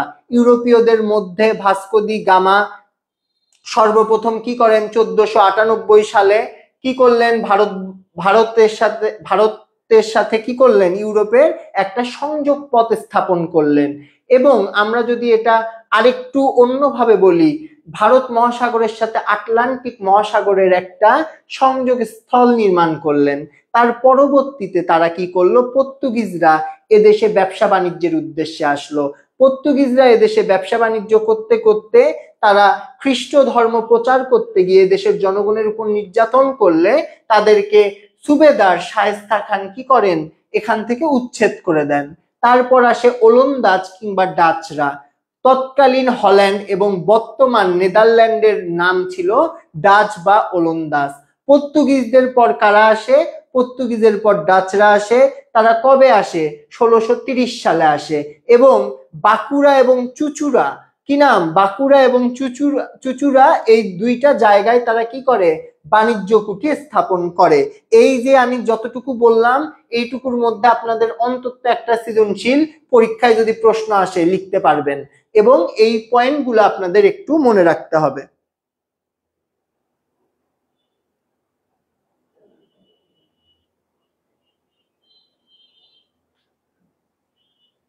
ওকে, তারপরে আসেন ডিনেমার্ক। ডিনেমার্ক এই টার্মটা কই থেকে আসছে, ডেনমার্ক। ডেনমার্কের অধিবাসীদেরকে কি বলা হয়, ডিনেমার্ক। এবং ডিনেমাররা তাদের বাণিজ্য কুঠি বিক্রি করে দেয় ইংরেজদের নিকট। কেন বিক্রি করে দেয়, এই কোশ্চেনটা আপনাদের খ নাম্বারে আসে। ডিনেমাররা কেন তাদের বাণিজ্য কুঠি বিক্রি করে দেয়। দেখেন, সকলেই যে ইউরোপ থেকে ভারতবর্ষে এসে ব্যবসা বাণিজ্যে সফল হবে এই ব্যাপারটা কিন্তু সত্য না, সকলে কিন্তু সফল হইতে পারেওনি। ঠিক আছে, তো ডিনেমাররা যখন দেখলো যে ওলন্দাজরা গেছে, ডাচ বা ওলন্দাজরা গেছে, তারপর আপনার পর্তুগিজরা গেছে, তারাও কিন্তু কি করলো, তারা একটা কোম্পানি গঠন করলো যেটার নাম Danish east India company. Danish east India company, এই ডেনিশ ইস্ট ইন্ডিয়া কোম্পানি কিন্তু ভারতবর্ষে এসে ব্যবসা বাণিজ্য করার সময় খুব একটা বেশি লাভ করতে পারলেন না। ঠিক আছে, এবং তারপর তারা কি করলো, তারা যখন ব্যবসা বাণিজ্যে লাভ করতে পারলো না, 1845 খ্রিস্টাব্দে, কবে, 1845 খ্রিস্টাব্দে তারা কিন্তু ইংরেজদের কাছে, যেহেতু ইংরেজদের বাণিজ্য ভালো চলছিল, তাদেরকে বলল আমাদের যেই বাণিজ্য কুঠি আছে সেগুলো আপনারা নিয়ে নেন, এই তো সেল করে দিল। এবং তাদের গুরুত্বপূর্ণ একটা বাণিজ্য কুঠি ছিল শ্রীরামপুরে। কোথায়, শ্রীরামপুর, একটু লিখে নেন। এই তথ্যগুলো যারা সৃজনশীল প্রশ্নে ইনপুট করতে পারবে, এই তথ্যগুলো থেকে যারা এমসিকিউ ঠিক করতে পারবে পরীক্ষায় কিন্তু তারাই ভালো করবে। এবং আমি বারবার এত কনফিডেন্স দেখাচ্ছি মানে অবশ্যই এই জায়গাগুলো থেকে কোশ্চেন আসবে বা প্রতিবার আসে, সুতরাং আপনারা খাতায় একটু নোট ডাউন করেন।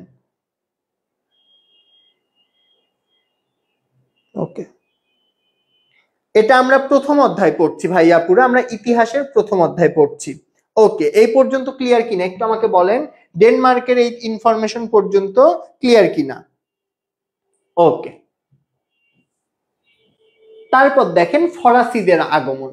ফরাসিরা বাংলায় আসে কবে? 1664 সালে। ফরাসিরা বাংলায় আসে 1664 সালে। ফরাসিরা সুরাটে বাণিজ্য কুঠি স্থাপন করেন 1668 সালে, অর্থাৎ 4 বছর পরে বাণিজ্য কুঠি স্থাপন করে। বাংলায় ফরাসিদের শ্রেষ্ঠ কুঠি ছিল চন্দননগর। এগুলো কিন্তু প্রত্যেকটা এমসিকিউ, এক একটা এমসিকিউ, এবং সৃজনশীল প্রশ্নেও যদি এগুলো আসে আপনারা কিন্তু খুব ইজিলি এগুলোর অ্যান্সার করতে পারবেন। ইংরেজরা কিন্তু চন্দননগর দখল করে নেয় 1757 সালে। 1757 সালে কি হয়েছিল একটু আমাকে বলেন তো? এটা কিন্তু আপনারা সকলেই জানেন। 1757 সালে কি ঘটে? আচ্ছা আচ্ছা, ঠিক আছে, আপনাদের দিনেমারে একটু সমস্যা হয়েছে, আমি একটু আবার বলছি। দেখেন, দিনেমার বা ডেনমার্কের যে বাণিজ্যের সংস্থা ছিল বা কোম্পানির নাম ছিল সেটা ছিল ড্যানিশ,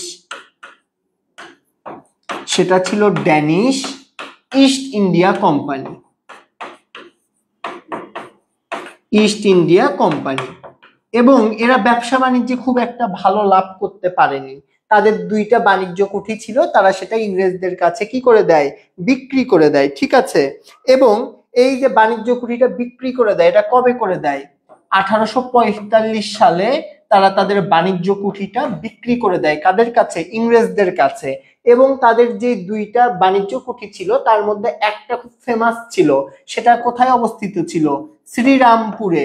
লিখে নেন, শ্রীরামপুরে। তাদের বাণিজ্য কুঠি কোথায় ছিল? শ্রীরামপুরে তাদের বাণিজ্য কুঠি ছিল। ওকে, আশা করি এবার ক্লিয়ার হয়েছে। ক্লিয়ার নাকি একটু আমাকে বলেন তো? হ্যাঁ, পলাশির যুদ্ধ, চমৎকার চমৎকার। এবং আপনারা কি জানেন পলাশির যুদ্ধ, আমরা খালি পলাশির যুদ্ধ পড়লে বারবার খালি পড়ি যে নবাব সিরাজউদ্দৌলার সাথে তার ফ্যামিলি বিট্রে করেছে, মীর জাফর বিট্রে করেছে, নবাব সিরাজউদ্দৌলার সাথে ইংরেজদের যুদ্ধ।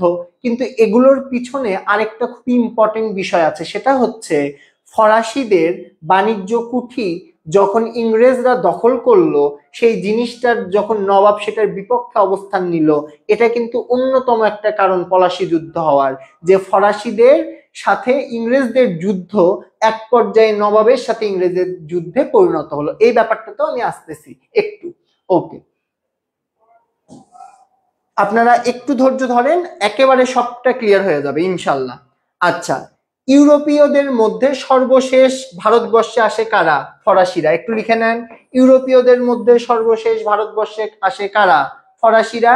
ইউরোপীয়দের মধ্যে সর্বশেষ কই আসে? ভারতবর্ষে আসে। একটু লিখে নেন।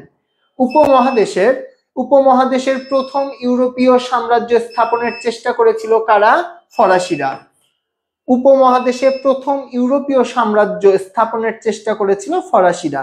তার মানে তারা কি চাচ্ছিল? যে আমরা এখানে কি করব? আমাদের যে আধিপত্য সেটা বিস্তার করব বা উপনিবেশ করব, আমরা এদেরকে শাসন করব। সকলে কিন্তু ব্যবসার উদ্দেশ্যে আসছে, কিন্তু ইউরোপীয়দের মধ্যে সর্বপ্রথম সাম্রাজ্য বা রাজত্ব স্থাপনের চেষ্টা করেন কারা? ফরাসিরা। কিন্তু তারা ব্যর্থ হয়। সফল হয় কারা? সফল হয় ইংরেজরা। ওকে,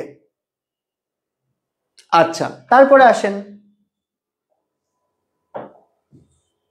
ইংরেজদের আগমন, the most exciting part of our lesson. ঠিক আছে, এই অংশটা থেকে আমাদের বেশি কথা বলতে হবে এবং এই অংশ থেকেই কিন্তু আমাদের প্রশ্নও বেশি আসবে।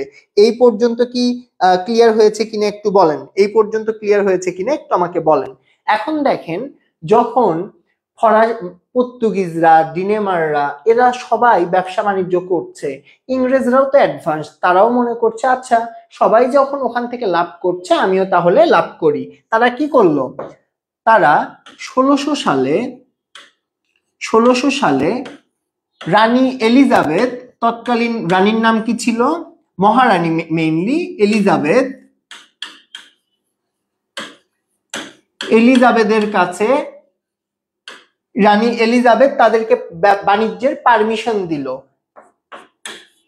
সেই বাণিজ্যের পারমিশন কত বছরের জন্য দিল?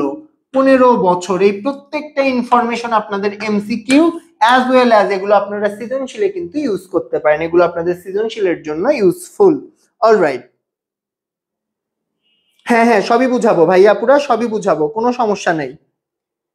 নওশাদ থ্যাংক ইউ ভাইয়া। ওকে, তো 1600 সালে রানী এলিজাবেথের কাছ থেকে 15 বছরের কিন্তু কি নেয়, বাণিজ্যের অনুমতি, বাণিজ্য করার অনুমতি নেয়। কারা নেয়? British east India company. British east India company কি করে, নামটা লিখলাম না, ব্রিটিশ ইস্ট ইন্ডিয়া কোম্পানি, ঠিক আছে, বা আমি শুধুমাত্র লিখি কোম্পানি, আপনারা বুঝে নেন।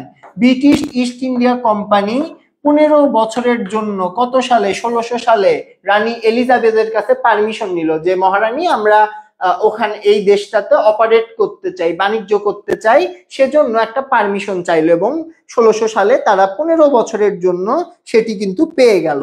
এখন সেই দেশের রানীর পারমিশন পাইলো, যেই দেশে অপারেট করবে সেই দেশের রাজার একটা পারমিশনের দরকার আছে না? হ্যাঁ, সেই দেশের রাজার একটা পারমিশনের দরকার আছে। 1608 সালে সেই পারমিশনটা কার কাছে নেওয়া হলো? সেই পারমিশনটা নেওয়া হলো সম্রাট জাহাঙ্গীরের কাছে।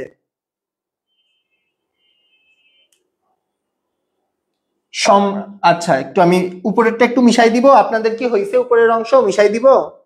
লিখে নিছেন কিনা একটু আমাকে জানান তো, লিখে নিছেন কিনা একটু আমাকে জানাতে হবে ভাই আপুরা।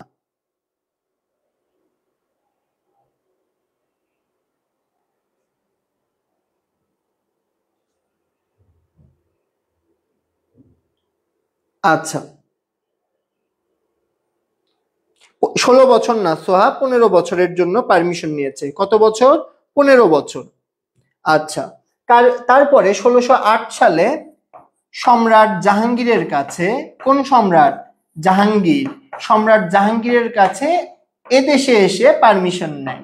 অলরাইট, এই পর্যন্ত আই হোপ আপনারা বুঝছেন যে 1600 সালে ব্রিটিশ ইস্ট ইন্ডিয়া কোম্পানি রানী এলিজাবেথের কাছে 15 বছর মেয়াদি একটা পারমিশন নেয় যে আমরা ব্যবসা বাণিজ্য করতে চাই, এবং তার পরবর্তীতে 1608 সালে ভারতবর্ষে এসে সম্রাট জাহাঙ্গীরের কাছে তারা পারমিশন নেয় যে আমরা এরকম একটা অপারেশন করতে চাই, বা অপারেশন বলতে বা অপারেট বলতে বোঝাচ্ছি বাণিজ্য করতে চাই। অলরাইট, তারপরে আসেন, তারপরে কি হইল, এখন তারা যেহেতু বাণিজ্য করবে তাদের কি করতে হবে, তাদের বাণিজ্য কুঠি স্থাপন করতে হবে। তো তারা কি করলো, 1613 সালে, কবে? 1613 সালে প্রথম বাণিজ্য কুঠি স্থাপন করলো। কোথায় করলো? সুরাটে। তারা সুরাটে প্রথম বাণিজ্য কুঠি স্থাপন করলো।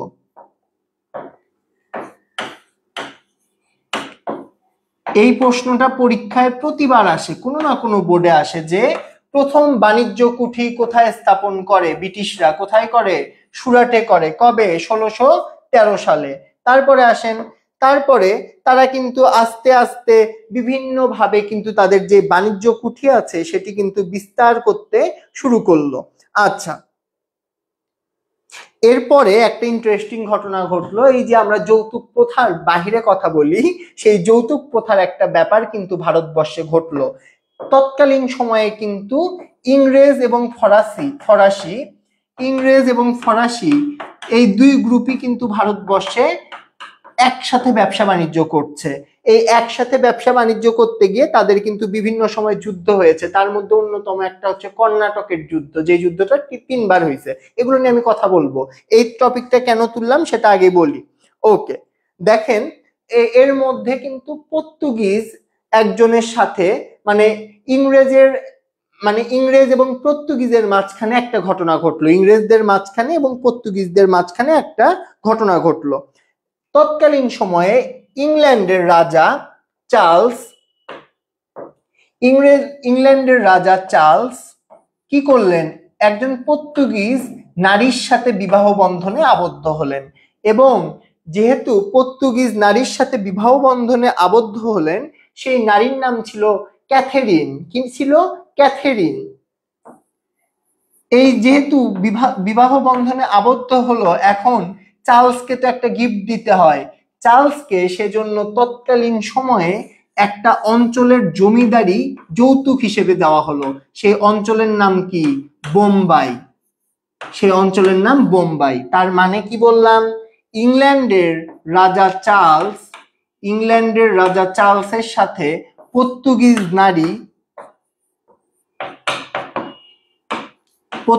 নারী ক্যাথেরিনের বিবাহ হলো এবং সেই বিবাহে যৌতুক হিসেবে বোম্বাইয়ের জমিদারি তাকে উপহার দেওয়া হলো।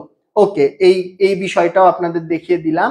এবার আসেন, এই একই সাথে যুদ্ধ করতে গিয়ে বিভিন্ন সময় ফরাসি এবং ইংরেজদের যুদ্ধ হতে থাকে। এই যুদ্ধগুলো তিনটি ভাগে বিন্যস্ত।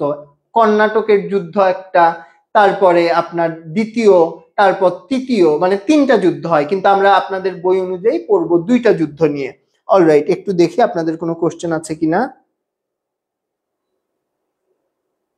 আমরা ইতিহাস ক্লাস করছি, বারবার এটা বলার তার প্রয়োজন কেন হচ্ছে আমি বুঝছি না, আপনাদের টপিক দেখে বোঝা উচিত। আচ্ছা, হোয়াট এভার। দেখেন, তৎকালীন সময়ে ব্রিটিশ এবং ফরাসিদের অন্য একটি অঞ্চলে একটা অস্ট্রিয়াকে পাবে বা অস্ট্রিয়াকে জয় করবে বা অস্ট্রিয়ার উত্তরাধিকারী কে হবে সেটা নিয়ে কিন্তু যুদ্ধ চলছিল। তো কর্ণাটকের যুদ্ধটা চলে 1746 থেকে 1748, অর্থাৎ প্রায় 2 বছর ব্যাপী। এই যুদ্ধের প্রভাবে কিন্তু ভারতবর্ষে এসেও যুদ্ধ হয়। এই ব্যাপারটা কিরকম আমি আপনাদেরকে বলি। ধরেন পাকিস্তানে ভারতবর্ষের 3 জনকে ধরেন মেরে ফেলা হয়েছে। এখন ভারতবর্ষে যে সকল পাকিস্তানি আছে তাদের উপর ভারতবর্ষ নির্যাতন করলো, অর্থাৎ এক জায়গার রাগ অন্য জায়গায় দেখানো, একেবারে সহজ সাবলীল বাংলায় সেই জিনিসটা এখানে হয়েছে। অস্ট্রিয়ানদেরকে জয়লাভ করবে সেই রাগটা এসে ভারতবর্ষে এই দুই দল একে অপরের সাথে দেখাইলো, এটা যুদ্ধের একটা কারণ। দ্বিতীয় বিষয়, ফরাসি ডুপ্লে এবং ব্রিটিশের শাসক কর্নেল লরেন্স উপনিবেশবাদীদের মধ্যে সংঘর্ষ। এখন এই দুইজনের মধ্যে কে বেশি উপনিবেশ পাবে? উপনিবেশ মানে কি? আমি একটা অঞ্চল থেকে অন্য একটা অঞ্চলে গিয়ে শাসন করব বা রাজত্ব করব, এটাকেই আমরা বলতেছি উপনিবেশ। এই উপনিবেশে কে জয়লাভ করবে, ব্রিটিশরা না ফরাসিরা, এটা নিয়ে একটা যুদ্ধ। দ্বিতীয় বিষয়, ফরাসিরাই কিন্তু, আমরা একটু আগে বললাম না ব্রিটিশরা ফরাসিদের বাণিজ্য কুঠি দখল করে, কিন্তু এই দখলের কাজটা সর্বপ্রথম শুরু করে ফরাসিরা কি করে? ফরাসিরা ব্রিটিশের মাদ্রাজ দখল করে।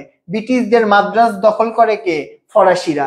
সুতরাং এটা থেকে এই কর্ণাটকের প্রথম যুদ্ধ শুরু হয়। দ্বিতীয় যুদ্ধে আসেন, এই যে যতগুলো লাইন বললাম প্রত্যেকটা লাইন এক একটা এমসিকিউ। যারা লিখে নিচ্ছেন না কিংবা যারা পিডিএফটা পাইতে শেয়ার করে শেয়ার ডান লিখতেছেন না, তারা কিন্তু পিডিএফটা পাবেন না। ওকে,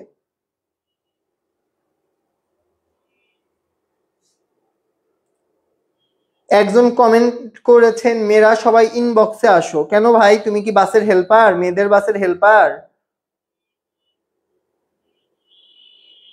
মানে যার যেই চিন্তা। আজকে তো তোমাদের একটু ভয় কাজ করার কথা যে প্রায় 6.5 লক্ষ শিক্ষার্থীকে ফেল করাইছে এসএসসিতে।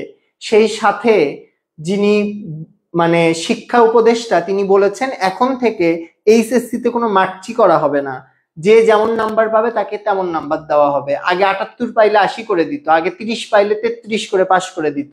তো একটু সিরিয়াস হও, সবসময় আসলে উচিত না, এগুলো সবসময় উচিত না। ওকে, দেখো, স্থানীয় রাজনীতিতে হস্তক্ষেপ নিয়ে কিন্তু ঝামেলাটা তৈরি হয়। ফরাসিরা সমর্থন, তারপরে দেখো দুইজনকে সমর্থন দেয়। ফরাসিরা সমর্থন দেয় চন্দন সাহেবকে, ব্রিটিশরা সমর্থন দেয় মোহাম্মদ আলীকে। একটা অঞ্চলের রাজা কে হবে সেই বিষয় নিয়ে, এটা নিয়ে কিন্তু তাদের একটা ঝামেলা হয়। তারপর মোহাম্মদ আলীর বিজয় হইলে ব্রিটিশরা, আমি যেই প্রার্থীর কথা বলছিলাম সে বিজয়ী হয়েছে, এজন্য ব্রিটিশদের প্রভাব বৃদ্ধি পায় এবং ফরাসি কমান্ডার ডুপ্লে অপসারিত হয় বা তাকে অপসারণ করে দেয়া হয়।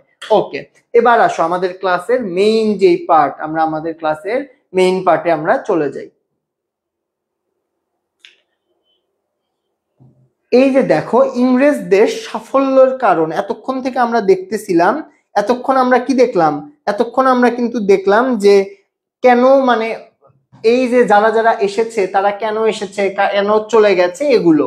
এখন এতগুলো জাতির মধ্যে ইংরেজরা কি কারণে শ্রেষ্ঠত্ব ধরে রাখলো, এবং প্রায় ইংরেজরা কত বছর দেশ শাসন করেছে? ইংরেজরা এদেশ শাসন করেছে আমরা বলি প্রায় 200 বছর।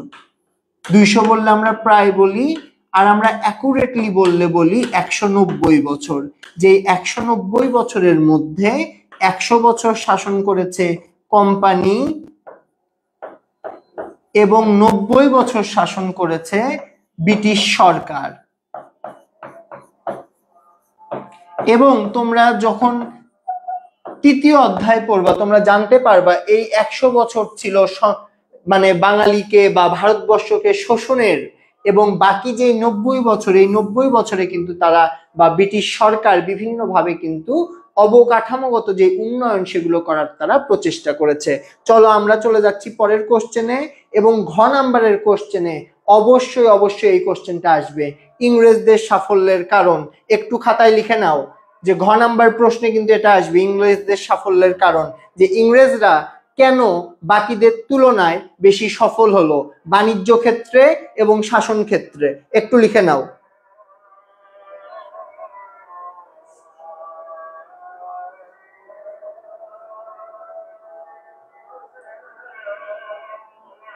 একজন বলতেছে ইতিহাস বই নাই।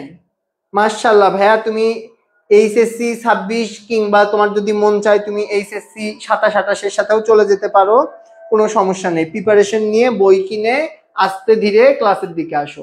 ওকে, দেখো, ইংরেজ কোম্পানি ফরাসি কোম্পানির তুলনায় সম্পদ এবং সংগঠনে শ্রেষ্ঠ। যেহেতু ইংরেজদের কি ছিল, বেশি টাকা পয়সা ছিল, বেশি টাকা পয়সা থাকলে কি করা যায়, বেশি টাকা পয়সা থাকলে বেশি ইনভেস্ট করা যায় বা বেশি পণ্য কেনা বেচা করা যায়, এবং বেশি পণ্য কেনা বেচা করা যায়, এই জন্য তারা বেশি লাভ করেছে। ইংরেজদের নৌশক্তির শ্রেষ্ঠত্ব, নৌশক্তি বা নৌবাহিনী, তৎকালীন সময়ে কিন্তু যাদের নৌবাহিনী শক্তিশালী ছিল কিংবা জাহাজ যোদ্ধা যাদের ভালো ছিল তারাই কিন্তু বেশি ভালো করতো। তো সেই জায়গা থেকে কিন্তু কি করেছে, ইংরেজদের নৌবাহিনী অনেক শক্তিশালী ছিল, এই জন্য তারা কিন্তু সফল হয়েছে। ওকে, তারপরে আসেন, ইংরেজ ইস্ট ইন্ডিয়া কোম্পানি ছিল একটি স্বাধীন সহযোগিতার উপর নির্ভরশীল স্বাধীন প্রতিষ্ঠান। অপর পক্ষে ফরাসি কোম্পানি ছিল রাষ্ট্রীয় সাহায্য নির্ভর। এখন এই বিষয়টা আমি আপনাদের বলি। ধরেন আপনার পকেটে 5,000 টাকা আছে, আর আপনার বন্ধুর কাছে 2,000 টাকা আছে, তাও তার নিজের কাছে নেই, তার মায়ের কাছে আছে। তার যদি ওই 2,000 টাকা লাগে, তার মাকে কনভিন্স করে মায়ের পারমিশন নিয়ে ওই 2,000 টাকা খরচ করতে হবে। তাহলে আপনার কাছে 5,000 টাকা, আরেকজনের কাছে 2,000 টাকা, এখানেই সে পিছায় আছে। তারপরে আবার সেই 2,000 টাকা তার নিজের কাছে নাই, তার মাকে রাজি করে সেই টাকাটা তার নিতে হবে। এটাই ঘটেছে ব্রিটিশ এবং ফরাসিদের মাঝখানে। যেমন ব্রিটিশরা কি করতো, ব্রিটিশরা একটা স্বতন্ত্র কোম্পানি ছিল, যে আমরা নিজেরা একটা কোম্পানি, আমাদের যে ডিসিশন বা আমাদের সিদ্ধান্ত আমরা নিজেরাই নিব। আর ফরাসিরা কোনো একটা সিদ্ধান্ত নেওয়ার আগে তাদের সরকারের কাছে পারমিশন নেওয়া লাগতো, কোনো একটা জায়গায় টাকা ইনভেস্ট করার আগে সরকারের কাছে অনুদান নেওয়া লাগতো, কোনো একটা জায়গায় একটা কাজ করার আগে বা প্রস্তাব করার আগে সরকারের কাছে পারমিশন নেওয়া লাগতো। যার কারণে যেহেতু east India company, British east India company স্বাধীন এবং সার্বভৌম ছিল, এজন্য তারা কিন্তু খুব ভালোভাবেই তাদের যেই কাজটা সেই কাজটা করতে পেরেছে। কিন্তু ফরাসিরা যেহেতু নির্ভরশীল প্রতিষ্ঠান ছিল, তারা কিন্তু ভালোভাবে তাদের কাজ করতে পারেনি। বঙ্গদেশে ইংরেজদের আধিপত্য প্রতিষ্ঠার পর, বিশেষ করে পলাশীর যুদ্ধে জয়ের পর, তারা অনেক অর্থের অধিকারী হয়, যা বিপদের দিনে তাদেরকে রক্ষা করে। এবং এই বিষয়টা আমি বলি, তাদের দুইজনের উদ্দেশ্যই ছিল বাণিজ্য করা। এখন বাণিজ্য করতে এসে যদি তারা বাণিজ্যটাই ঠিক মতো না করতে পারে, তাইলে কিন্তু তারা সাস্টেইন করতে পারবে না। আমাদের একটা কথা আছে না, রথ দেখা কলাও বিক্রি করা, ব্যাপারটা এই রকম। তুমি যখন ভালো করে বাণিজ্য করতে পারবা, তোমার পকেটে যখন টাকা থাকবে, তখন তো তুমি আরেকজনের সাথে কম্পিটিশন করতে পারবা, মার্কেটিং করতে পারবা, তুমি আরেকজনের সাথে যুদ্ধ বিগ্রহে জিততে পারবা, তুমি অস্ত্র কিনতে পারবা, তুমি বিনিয়োগ করতে পারবা। কিন্তু প্রত্যেকেই এসে বাণিজ্যে ভালো করতে পারেনি, ফলে তারা পিছিয়ে গেছে। কিন্তু ব্রিটিশরা সবসময় বাণিজ্যে কনসেন্ট্রেট করেছে, তাদের কাছে সঞ্চিত অর্থ থাকতো, যার ফলে তারা অন্যদের থেকে, অন্য ইউরোপীয়দের থেকে কিন্তু তারা বেশি সফল ছিল। বুদ্ধিমত্তা ও রণনৈপুণ্যে ক্লাইভ ও তার সহকর্মীদের অপেক্ষা ফরাসি ডুপ্লে এবং লালিরা শ্রেষ্ঠ ছিল না, এবং ফরাসিদের মধ্যে ঐক্যের অভাব ছিল। এই জিনিসটাকে আমি সহজ ভাষায় বলি, লর্ড ক্লাইভের নাম তোমরা সকলেই শুনেছ। লর্ড ক্লাইভ কিন্তু ব্রিটিশদের সেনাপতি ছিল। তার রণকৌশল অর্থাৎ যুদ্ধের মাঠে কিভাবে কি কৌশল তার অবলম্বন করতে হবে সেই বিষয়ে কিন্তু তার খুব ভালো দক্ষতা ছিল, এবং সেই দক্ষতার জায়গা থেকেই কিন্তু সে ফরাসির যেই সেনাপতি ডুপ্লেকে কিন্তু সে হারিয়ে দিয়েছে, সেই বিষয়টাই এখানে প্রকাশ করেছে। আচ্ছা, ক্লাসে এখনো রিয়েক্ট দিচ্ছ না কেন? তোমরা ক্লাসে এত শিক্ষার্থী রিয়েক্ট করছো না, শেয়ার করছো না, তোমাদের বন্ধু পর্যন্ত একটু ক্লাসটা পৌঁছায় দাও, ঠিক আছে? একটু রিয়েক্ট করে তোমাদের বন্ধু পর্যন্ত কিন্তু ক্লাসটাকে তোমরা পৌঁছে দিবে, এবং সেই সাথে মানে একটু শেয়ার করো। শেয়ার ডান লিখলে আমরা কিন্তু তোমাদের ক্লাসের যে পিডিএফ, সেই পিডিএফটা কিন্তু তোমাদের কাছে আমরা পাঠিয়ে দিব। ওকে, তোমাদের মানবিকের ভূগোল থেকে শুরু করে প্রত্যেকটি ক্লাসই নেওয়ার চেষ্টা করা হবে, তোমরা একটু কোঅপারেট করো। ওকে, তারপরে আসো, ইংরেজ কোম্পানি ভারতীয় রাজনীতিতে অংশ নিলেও বাণিজ্যিক আদর্শ থেকে বিচ্যুত হয়নি, কিন্তু ফরাসিরা বাণিজ্যিক আদর্শ থেকে দূরে সরে যায়। এই ব্যাপারটা আমি তোমাদেরকে একটু ক্লিয়ার করে বুঝিয়ে দেই। এই কথাটা একটু আগে বললাম। তোমার ধরো যে তোমার মেইন কাজ কি, ধরো তোমাকে তোমার বাসায় এখন মোবাইল ইউজ করতে দিচ্ছে যেন তুমি অনলাইন ক্লাস করতে পারো, বিভিন্ন পিডিএফ করতে পারো, বা তোমার সাজেশন লাগলে তুমি সাজেশন দেখতে পারো। এখন তুমি যদি এই অনলাইন ক্লাস, কোনো পড়াশোনার কাজ না করে সারাদিন রিলস দেখো, সারাদিন তুমি টিকটক ভিডিও করো, মেয়েদের ক্ষেত্রে বলছি, ছেলেরা দেখা যাচ্ছে পাবজি খেলো, তাহলে কিন্তু তোমার ফ্যামিলি সেটা মেনে নিবে না, বা তোমার যেই উদ্দেশ্য সেই উদ্দেশ্য কিন্তু পূরণ হবে না। সেম জিনিসটাই ইংরেজদের আর ফরাসিদের সাথে হয়েছে। ইংরেজরা কারা? যারা পিডিএফও দেখছে, যারা ক্লাসও করছে অনলাইন এবং উপকৃত হয়েছে, আর ফরাসিরা শুধুমাত্র টিকটক করছে। ব্যাপারটা এরকম হয়ে গেছে যে তারা বাণিজ্য করতে এসে, ইংরেজরা বাণিজ্যে সফল হয়েছে কিন্তু ফরাসিরা বাণিজ্যে সফল হয়নি। যেহেতু ইংরেজরা বাণিজ্যে সফল হয়েছে, তাদের 7 খুন মাপ, বা তারা যেখানেই যে ব্লান্ডার করছে না কেন সেই জিনিসটা টাকা পয়সা দিয়ে ম্যানেজ করার মতো তাদের ক্যাপাবিলিটি ছিল, কিন্তু ফরাসিদের সেই ক্যাপাবিলিটি ছিল না। এই কোশ্চেন আসলে কে কে পারবা একটু আমাকে বলো।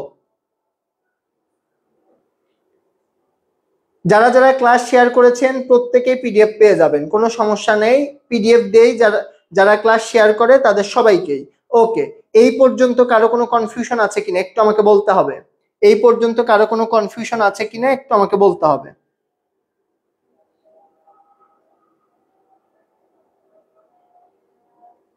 এই পর্যন্ত কার কার ক্লিয়ার একটু আমাকে বলতে হবে। যারা যারা ক্লাসে এখনো রিয়েক্ট দেননি, শেয়ার করেননি, একটু শেয়ার করে শেয়ার ডান লিখে দেন, তাহলেই কিন্তু আমরা ক্লাসের যে পিডিএফ সেই পিডিএফটা দিয়ে দিব।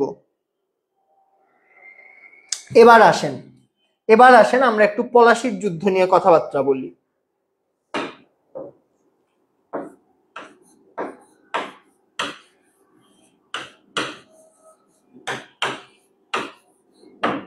দেখেন, পলাশির যুদ্ধর যদি প্রেক্ষাপট আপনারা বুঝতে চান, আমি একটু উদাহরণ দিয়ে দিয়ে বলবো জিনিসগুলো, যেন আপনারা খুব ইজিলি বুঝতে পারেন।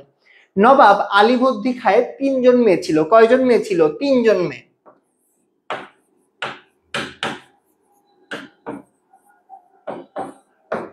নবাব আলীবর্দী খায়ের 3 জন মেয়ে ছিল। একজনের নাম ছিল আমেনা, যেগুলো গুরুত্বপূর্ণ সেগুলো বলতেছি। দ্বিতীয় জন মিনময়া, বিভিন্ন বইয়ে বিভিন্ন উচ্চারণ দেওয়া আছে, আপনারা এম ধরে নেন। মিনময়া, কোথাও কোথাও মিনময়ী আছে। আরেকজন মেয়ের নাম ঘসেটি বেগম। কি নাম? ঘসেটি বেগম। এখন আসেন, এখন নবাব সিরাজউদ্দৌলার মাতার নাম ছিল আমেনা, তার মানে আমেনার সন্তানকে নবাব সিরাজউদ্দৌলা, শুধুমাত্র নবাব লিখলাম। এবং এই ঘসেটি বেগমের কোনো সন্তান ছিল না, এই মিনময়ার একজন সন্তান ছিল শওকত জং। কি নাম? শওকত জং। এখন মাঝে মাঝে বলে না মায়ের থেকে মাসির দরদ বেশি, এই মাসিটা হচ্ছে ঘসেটি বেগম। এই মিনময়ার থেকে ঘসেটি বেগমের শওকত জংয়ের প্রতি বেশি ভালোবাসা ছিল। যেহেতু আলীবর্দী খাঁ সিরাজউদ্দৌলাকে নবাব হিসেবে ঘোষণা করেছে, ঘসেটি বেগম সেটি মেনে নিতে পারেনি। ঘসেটি বেগম চাচ্ছিল এই শওকত জংকে যেন কি হিসেবে প্রতিষ্ঠা করা হয়, শওকত জংকে যেন নবাব হিসেবে প্রতিষ্ঠা করা হয়। নবাবের যেহেতু ছেলে নেই, নবাবের ছেলে না থাকার কারণে তার তিন মেয়ের মধ্যে যে কোনো একজনের সন্তানকে কিন্তু কি করতে হতো, নবাব হিসেবে কিন্তু দায়িত্ব দিতে হতো।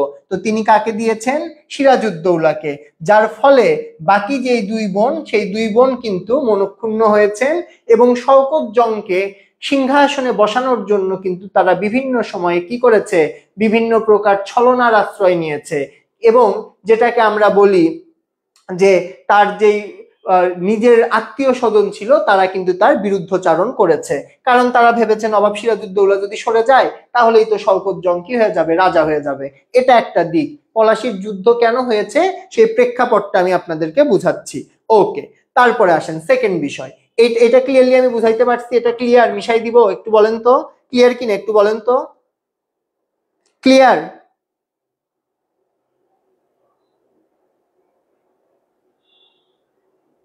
ভাইয়া আপু ক্লিয়ার কিনা একটু আমাকে বলো তো, একটু বলতে হবে, একটু রেসপন্স করো, ঠিক আছে? একটু ক্লিয়ার কিনা একটু আমাকে রেসপন্স করো।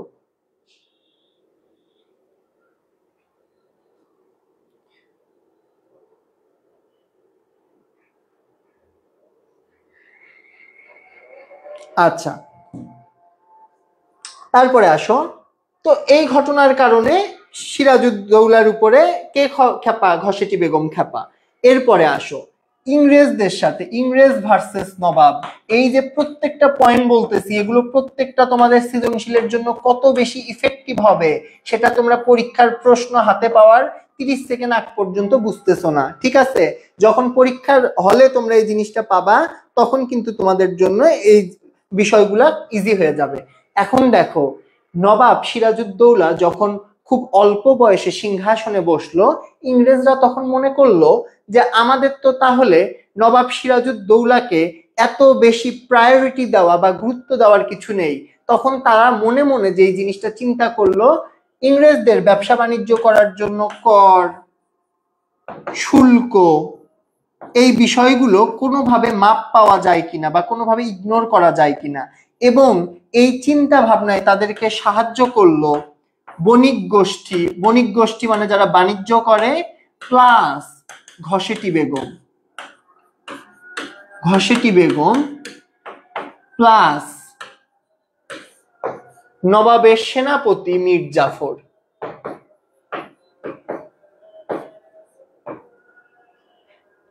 রায় বল্লভ থেকে শুরু করে বিভিন্ন জন কিন্তু কি করলো, নবাবকে ধরাশায়ী করার জন্য বিভিন্ন দিক থেকে চাপ দিতে থাকলো। নবাব যখন প্রথম সিংহাসনে বসলো, তৎকালীন নিয়ম ছিল বা প্রথা ছিল, কেউ যদি প্রথম নবাবিতে বসে সেই অঞ্চলে যে সকল বাইরের সংস্থা বাণিজ্য করত তাদেরকে কি করতে হতো, উপহার বা উপঢৌকন পাঠাতে হতো, তাদের পত্র দিতে হতো। নবাব সিরাজউদ্দৌলার সিংহাসনে আরোহণ করার পরে ইংরেজরা এ ধরনের কোনো উপহার বা উপঢৌকন না দেওয়ায় নবাবের এটি ব্যক্তিগতভাবে অপমান মনে হয়। তো সেখান থেকেই নবাবের সাথে ইংরেজদের একটা মনস্তাত্ত্বিক দ্বন্দ্ব চলতে থাকে। প্রথম পয়েন্ট। দ্বিতীয় পয়েন্টে আসো, একটু আমি তোমাদের কমেন্ট দেখি কোনো সমস্যা আছে কিনা। আর 10 মিনিটে ক্লাসটা শেষ করে দিব, ঠিক আছে? আর 10 মিনিটে ক্লাসটা শেষ করে দিব। কোনো সমস্যা আছে? বোর হচ্ছ? কোনো সমস্যা আছে কিনা একটু আমাকে বলো। কোনো সমস্যা থাকলে একটু আমাকে বলতে হবে, ঠিক আছে? ওকে, এই যে দেখো, এই ব্যাপারগুলোর জন্য নবাব আর ইংরেজদের একটা মনে মনে একটা ঝামেলা তৈরি হইলো। তারপরে দেখো, ইংরেজরা কুঠি স্থাপন করেছিল সুরাটে সর্বপ্রথম, মনে আছে বলছিলাম? কোথায়? সুরাটে। এর এক পর্যায়ে তারা যখন কি করলো, তারা কিন্তু ফোর্ট উইলিয়াম দুর্গ কলকাতায়, কি দুর্গ? ফোর্ট উইলিয়াম দুর্গ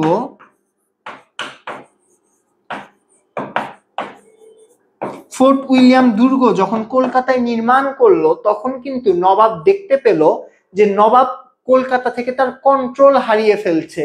এই যে কন্ট্রোল ধরে রাখার জন্য নবাব কিন্তু বারবার তাদেরকে সতর্ক বার্তা পাঠাতো। এ পর্যায়ে আরেকটা ঘটনা ঘটলো, সেই ঘটনাটা হচ্ছে নবাব একজনকে শাস্তি দিল। যাকে শাস্তি দিল নবাব তাকে কি করলো, তাকে এই কলকাতায় ফোর্ট উইলিয়াম দুর্গে দায়িত্বপ্রাপ্ত যিনি ছিলেন তিনি সেখানে আশ্রয় দিলেন, মানে শাস্তিপ্রাপ্তকে আশ্রয় দিয়ে নবাবকে কি করলো, অপমান করলো।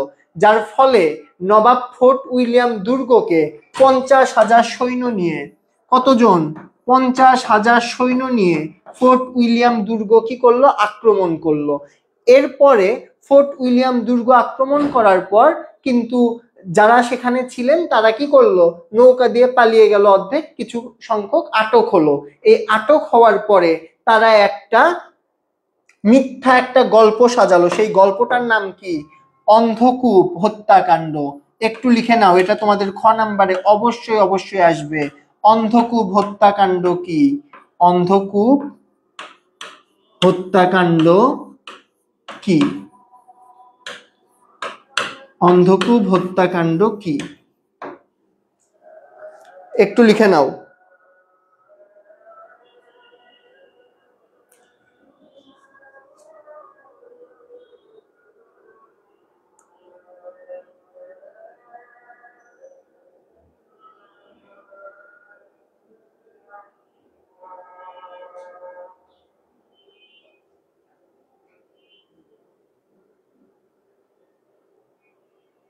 হ্যাঁ জনি, আপনার ক্লাস করতে হবে না, কোনো সমস্যা নাই। মানে ক্লাসে মেয়ে না থাকলে আপনি ক্লাস করবেন না, এরকম মেন্টালিটি থাকলে আপনার ক্লাস করতে হবে না। যারা পড়তে এসেছে, শিখতে এসেছে, এইচএসসি তে ভালো করতে চায় তারা থাকলেই হবে।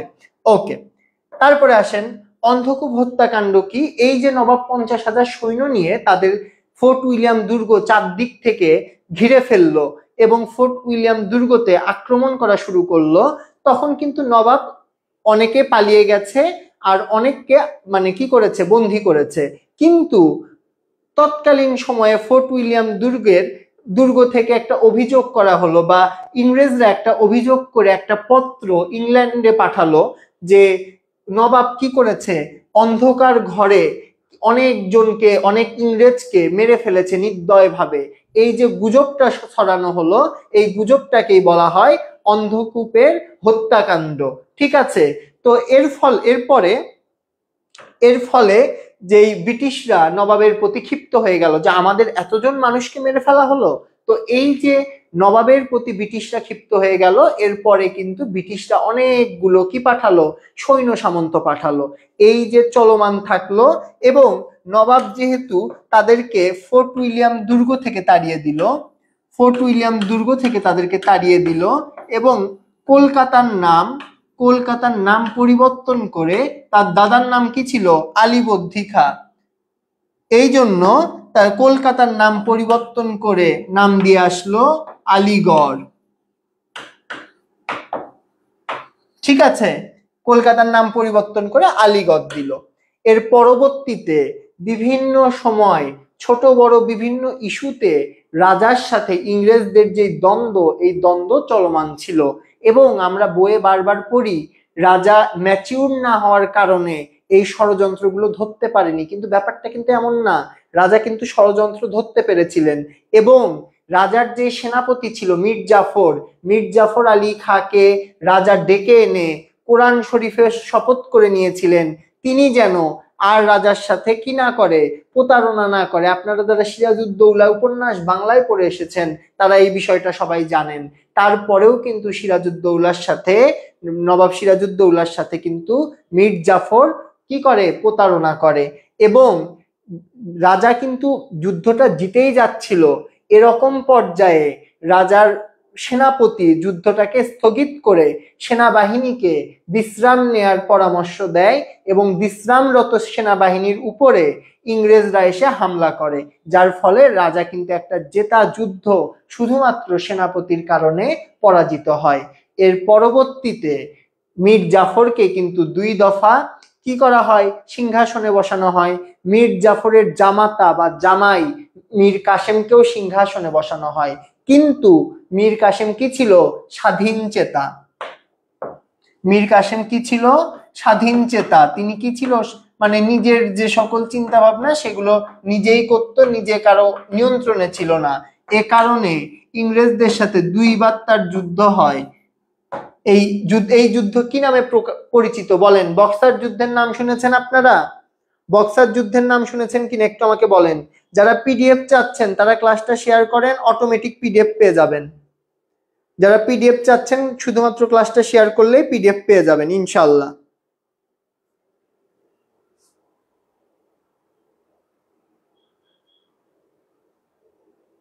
যারা পিডিএফ চাচ্ছেন ক্লাসটা শেয়ার করেন।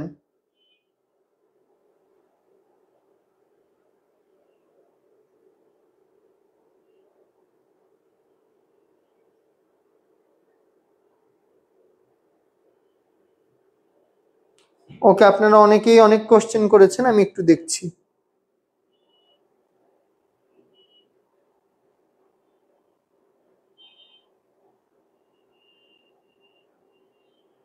আচ্ছা আচ্ছা, কে কমেন্ট করেছেন এটা?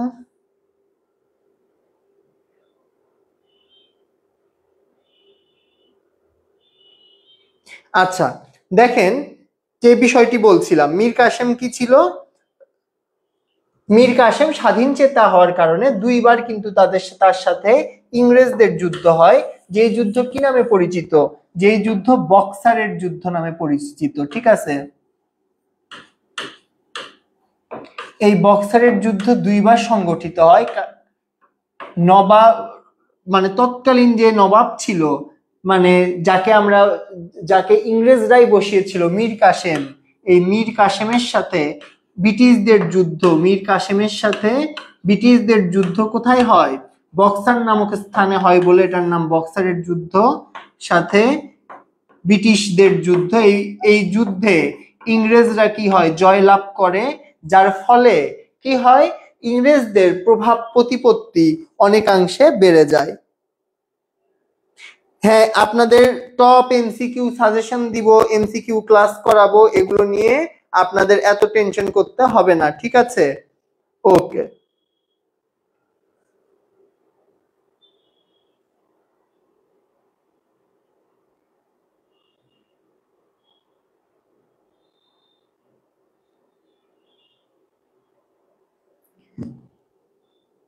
আচ্ছা, শেয়ার করেছেন না?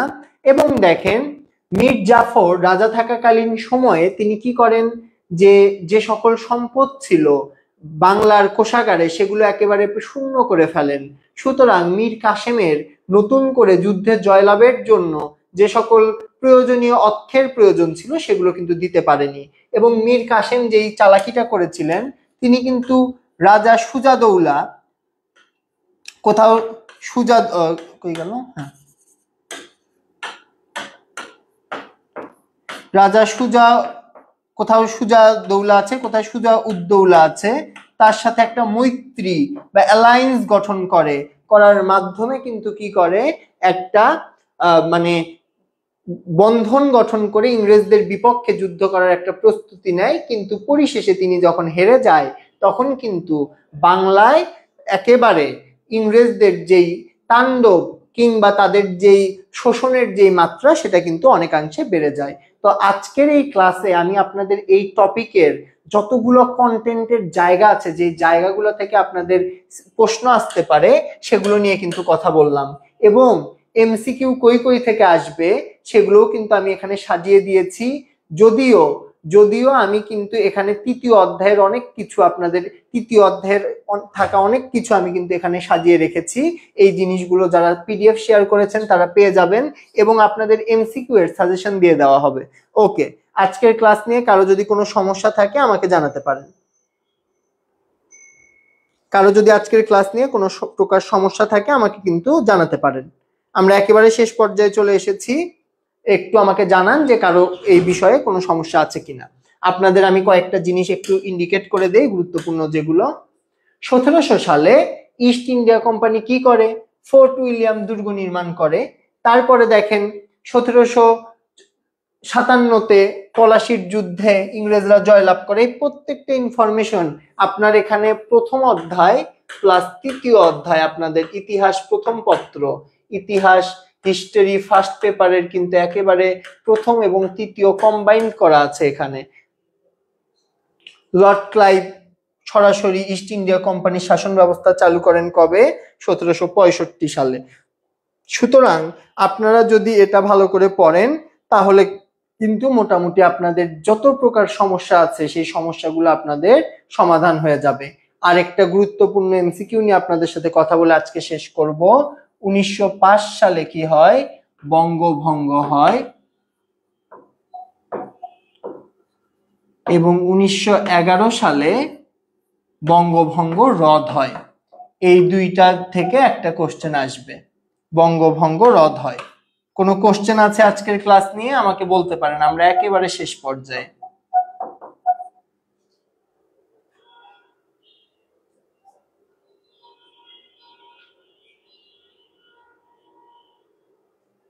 কোনো কোশ্চেন থাকলে একটু বলেন।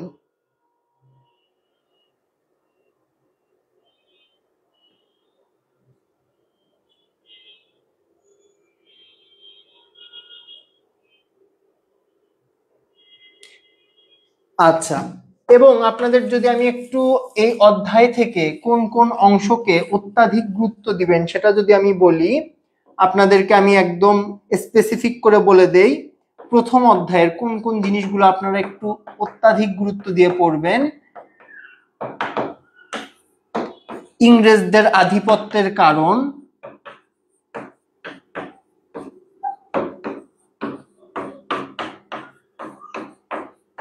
যেগুলো আমি কিন্তু একেবারে স্লাইড আকারে আপনাদেরকে আমি সাজিয়ে দিয়েছি। সেকেন্ড যে বিষয়টা নিয়ে আপনারা কাজ করবেন সেটা হচ্ছে পলাশির যুদ্ধ। পলাশির যুদ্ধ এটা একটু আপনারা বই, আমি কিন্তু আপনাদের একেবারে ইজি করে দিয়েছি, কেন হয়েছে, কি কি কারণ, আমি প্রত্যেকটা মেইন পয়েন্ট বলে দিয়েছি। তবুও বই থেকে আপনারা কিন্তু এই দুইটা জিনিস যদি ঠিকঠাক করে পড়েন আপনারা কিন্তু মোটামুটি 1 থেকে 2টা কোশ্চেন হুবহু কমন পেয়ে যাবেন সৃজনশীল। তো এই সময়টাতে একটু পড়তে হবে। আর আমরা কিন্তু আপনাদের জন্য একেবারে ডেডিকেটেডলি এমসিকিউ ক্লাস রাখবো। আর কোনো সমস্যা আছে কিনা একটু আমাকে বলেন।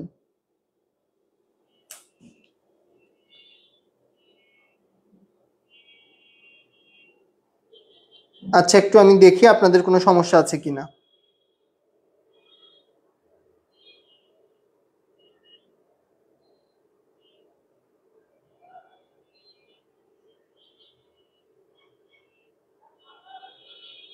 আচ্ছা, একজন কোশ্চেন করেছেন দ্বৈত শাসন।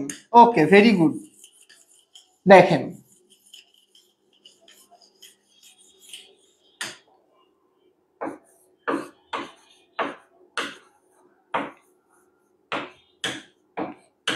দ্বৈত মানে কি বলেন? দ্বৈত মানে হচ্ছে দুই। দ্বৈত মানে দুই, অর্থাৎ দ্বৈত শাসন মানে দুইজন শাসন করবে, নর্মাল সেন্সে বলতেছি। কিন্তু দ্বৈত শাসন দ্বারা বোঝানো হয় কোনো একটা অঞ্চলে দুইটি গোষ্ঠী শাসনের দায়িত্বে থাকবে। একটা গোষ্ঠী রাজনৈতিক হবে, একটা গোষ্ঠী রাজনৈতিক গোষ্ঠী হবে যে আসলে নামমাত্র ক্ষমতার অধিকারী হবে, নামমাত্র ক্ষমতার অধিকারী।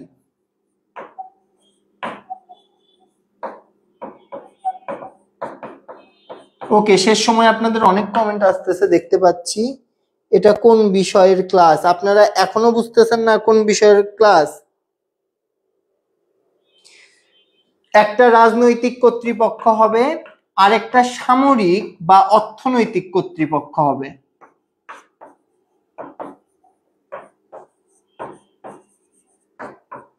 আমি বুঝিয়ে দিচ্ছি, একেবারে সহজ করে দিচ্ছি। আচ্ছা, আপনারা কোশ্চেন করতে থাকেন, আমি একবারে অ্যান্সার দিয়ে দিব, কোনো সমস্যা নেই। যার যে কোশ্চেন আছে এক ইতিহাস নিয়ে বলতে পারেন।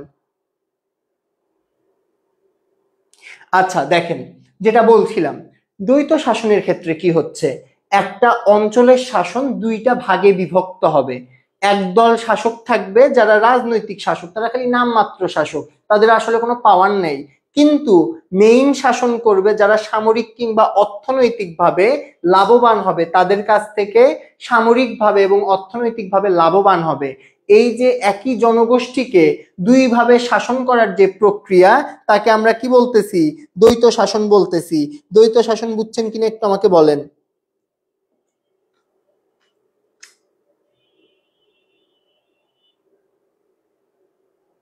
একটু আমাকে বলেন বুঝছেন কিনা। এবং বাংলার কথা যদি বলি তাইলে দেখেন 1765 থেকে 1765 থেকে 1772 পর্যন্ত কিন্তু এই বাংলায় কি ছিল, দ্বৈত শাসন চলমান ছিল। 1765 থেকে 1772 পর্যন্ত বাংলায় কি ছিল, দ্বৈত শাসন প্রচলিত ছিল। আচ্ছা, আর কার কি কোশ্চেন দেখেন। উনি 1770 সালে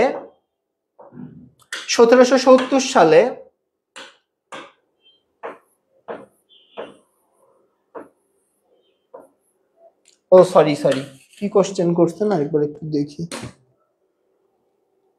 সিপাহী বিদ্রোহ, সিপাহী বিদ্রোহের মাধ্যমে বাংলা থেকে ভারত মানে সিপাহী বিদ্রোহের মাধ্যমে কিন্তু যে শাসন, সেই শাসন ইংরেজ শাসনের অবসান ঘটে।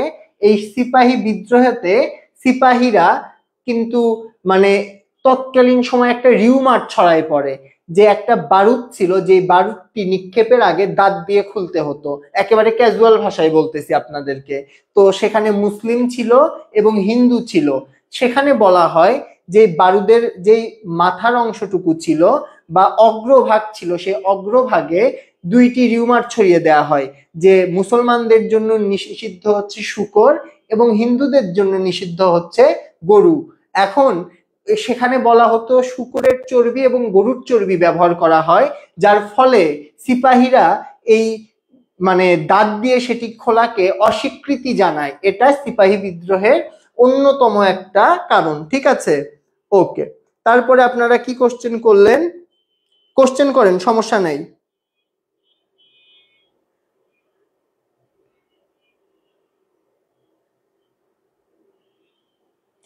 আচ্ছা, আরেকজন কোশ্চেন করেছেন যে 76-এর মনান্তর। দেখেন 1770 সালে খাদ্যাভাবে বাংলার প্রায় 1/3 অর্থাৎ 3 কোটির মধ্যে প্রায় 1 কোটি মানুষ মারা যায়। এ সময় খাদ্যের ব্যাপক পরিমাণ দুর্ভিক্ষ সৃষ্টি হয়। এই সময়ের এই দুর্ভিক্ষকে বলা হয় 76-এর মনান্তর।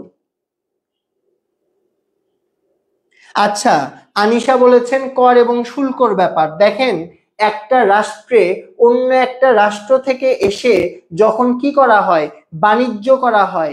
আপনি ধরেন বাংলাদেশ থেকে আপনি ধরেন ইন্ডিয়াতে গেছেন, ইন্ডিয়াতে গিয়ে বাণিজ্য যদি আপনি করতে চান, আপনার ইন্ডিয়া সরকারকে একটা আপনার লাভের একটা অংশ দিতে হবে। আপনি বাণিজ্য করবেন, সেটার একটা পার্সেন্টেজ দিতে হবে। এই জিনিসটাকে আমরা কর এবং শুল্ক বলতে আপনার আয় করার জন্য প্রাথমিকভাবে একটা ডিপোজিট বলতে পারেন, এবং প্রত্যেকবার আয়ের পরে একটা নির্দিষ্ট পরিমাণ টাকা সেই দেশের সরকারকে উন্নয়নমূলক কাজে দেওয়ার বিষয়টাকেই বোঝানো হচ্ছে। তো ইংরেজরা যখন কর এবং শুল্ক দেওয়ার বিষয় থাকে, তখন কিন্তু তারা নবাবের কাছে এই অর্থগুলো সঠিকভাবে পরিশোধ করতো না। সেই বিষয়টি আমি বললাম, এই কারণেই নবাব এবং ইংরেজদের একটা দূরত্ব সৃষ্টি হয়। এনায়েতুল হাসান, আমি তো কোশ্চেনের অ্যান্সারই দিচ্ছি। আপনারা 10 জন যদি একসাথে কোশ্চেন করেন, আমি তো একসাথে 10টা কোশ্চেনের অ্যান্সার দিতে পারবো না। আমার তো এক এক করে অ্যান্সার দিতে হবে। এইটুকু ধৈর্য বা এইটুকু বুদ্ধি আপনাদের থাকতে হবে। হ্যাঁ, পরের সবগুলো অধ্যায়ই করাবো। আচ্ছা, আর কি কোশ্চেন, এনায়েতুল কি কোশ্চেন করছিলেন বলেন, আবার বলেন।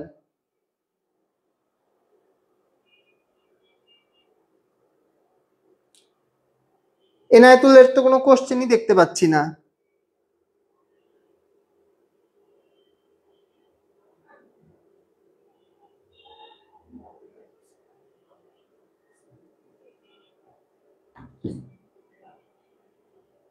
না, দেশ থেকে যারা টাকা পাঠায় সেটাকে কর বা শুল্ক বলা হয় না, সেটাকে রেমিটেন্স বলা হয়। কর হচ্ছে আপনার আয়ের উপর নির্দিষ্ট পরিমাণ একটা অংশ সরকারকে দিতে হবে, সেটাকে বলা হয় কর।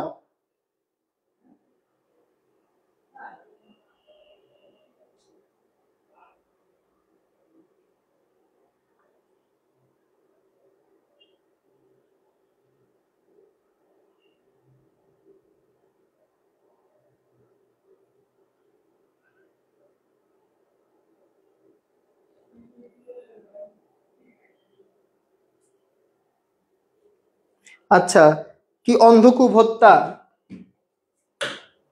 নবাব সিরাজউদ্দৌলা যখন ফোর্ট উইলিয়াম দুর্গ আক্রমণ করে তখন তিনি কতজন সৈন্য? 50,000 সৈন্য নিয়ে যায়। কতজন সৈন্য? 50,000 সৈন্য নিয়ে যায়। এবং তিনি 50,000 সৈন্য নিয়ে যায় যেদিন, সেটা ছিল কত? 1756 সালে 20শে জুন। 1756 সালের 20শে জুন 50,000 সৈন্য নিয়ে গিয়ে যখন ব্রিটিশদেরকে তিনি কেউ কেউ নৌকা দিয়ে পালিয়ে যায়, কেউ কেউ তার কাছে বন্দী হয়।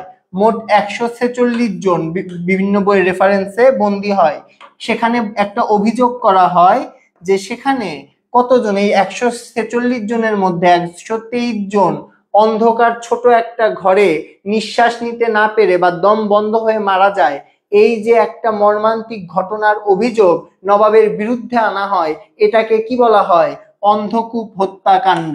একটু লিখে নেন, অন্ধকূপ হত্যাকাণ্ড।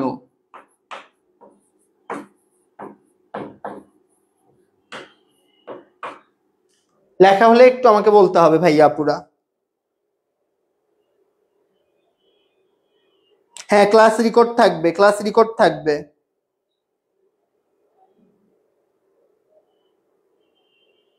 এই না বলতেছে কে? ক্লাস রেকর্ড থাকবে।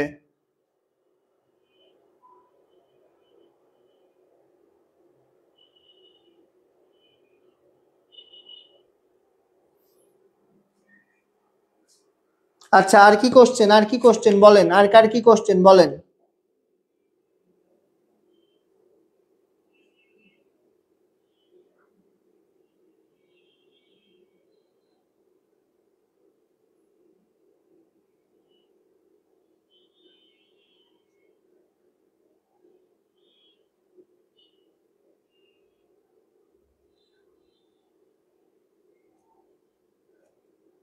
আপনারা এই অধ্যায় রিলেটেড কারো কোনো কোশ্চেন থাকলে করতে পারেন, এই অধ্যায় রিলেটেড কোনো কোশ্চেন থাকলে করতে পারেন, বাকি অধ্যায়গুলো নিয়েও কিন্তু আমরা ক্লাস নিব।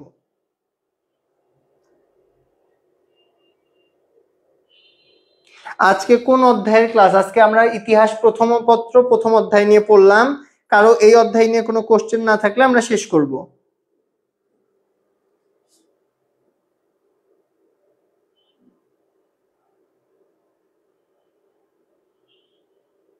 আচ্ছা, মীর কাসেমেরটা দেখেন। মীর কাসেম ছিল মীর জাফরের জামাতা, মানে জামাই। মীর কাসেমের সাথে দুইবার ইংরেজদের যুদ্ধ হয়। এই যুদ্ধগুলোর নাম কি? বক্সারের যুদ্ধ। কি নাম এগুলোর নাম? বক্সারের যুদ্ধ। এই বক্সারের যুদ্ধ দুইবার হয়। মীর কাসেম বক্সারের যুদ্ধে পরাজিত হয়। পরাজিত হওয়ার কারণ কি? মীর কাসেম যখন ক্ষমতায় বসেন তার আগেই তার শ্বশুর মীর জাফর বাংলার যে সকল কি বলবো অর্থ ভান্ডার ছিল সেগুলো প্রায় শূন্যের কাছাকাছি নামিয়ে নিয়ে গিয়েছিল, যার ফলে মীর কাসেমের কাছে পর্যাপ্ত অর্থ ছিল না।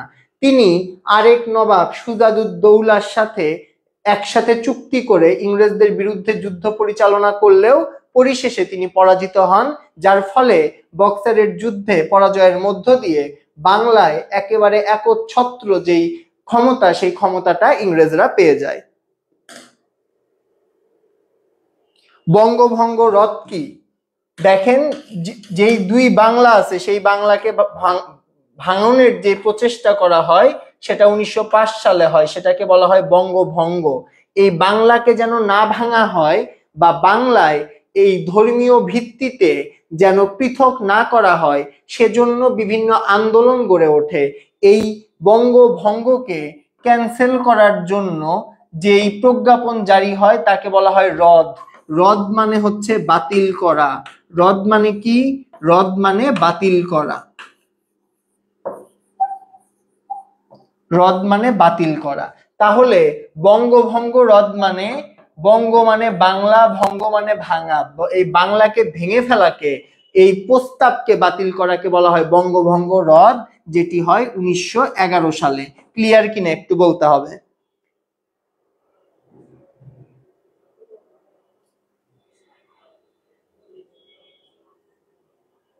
ইতিহাস কোশ্চেন সহজ হয় এবং আমি আপনাদেরকে এই জিনিসটা মানে আপনাদেরকে বোঝাবো, ঠিক আছে? কোনো সমস্যা নাই। মানে কি কি কোশ্চেন আসে এই জিনিসটা আমি আপনাদেরকে বুঝিয়ে দিব।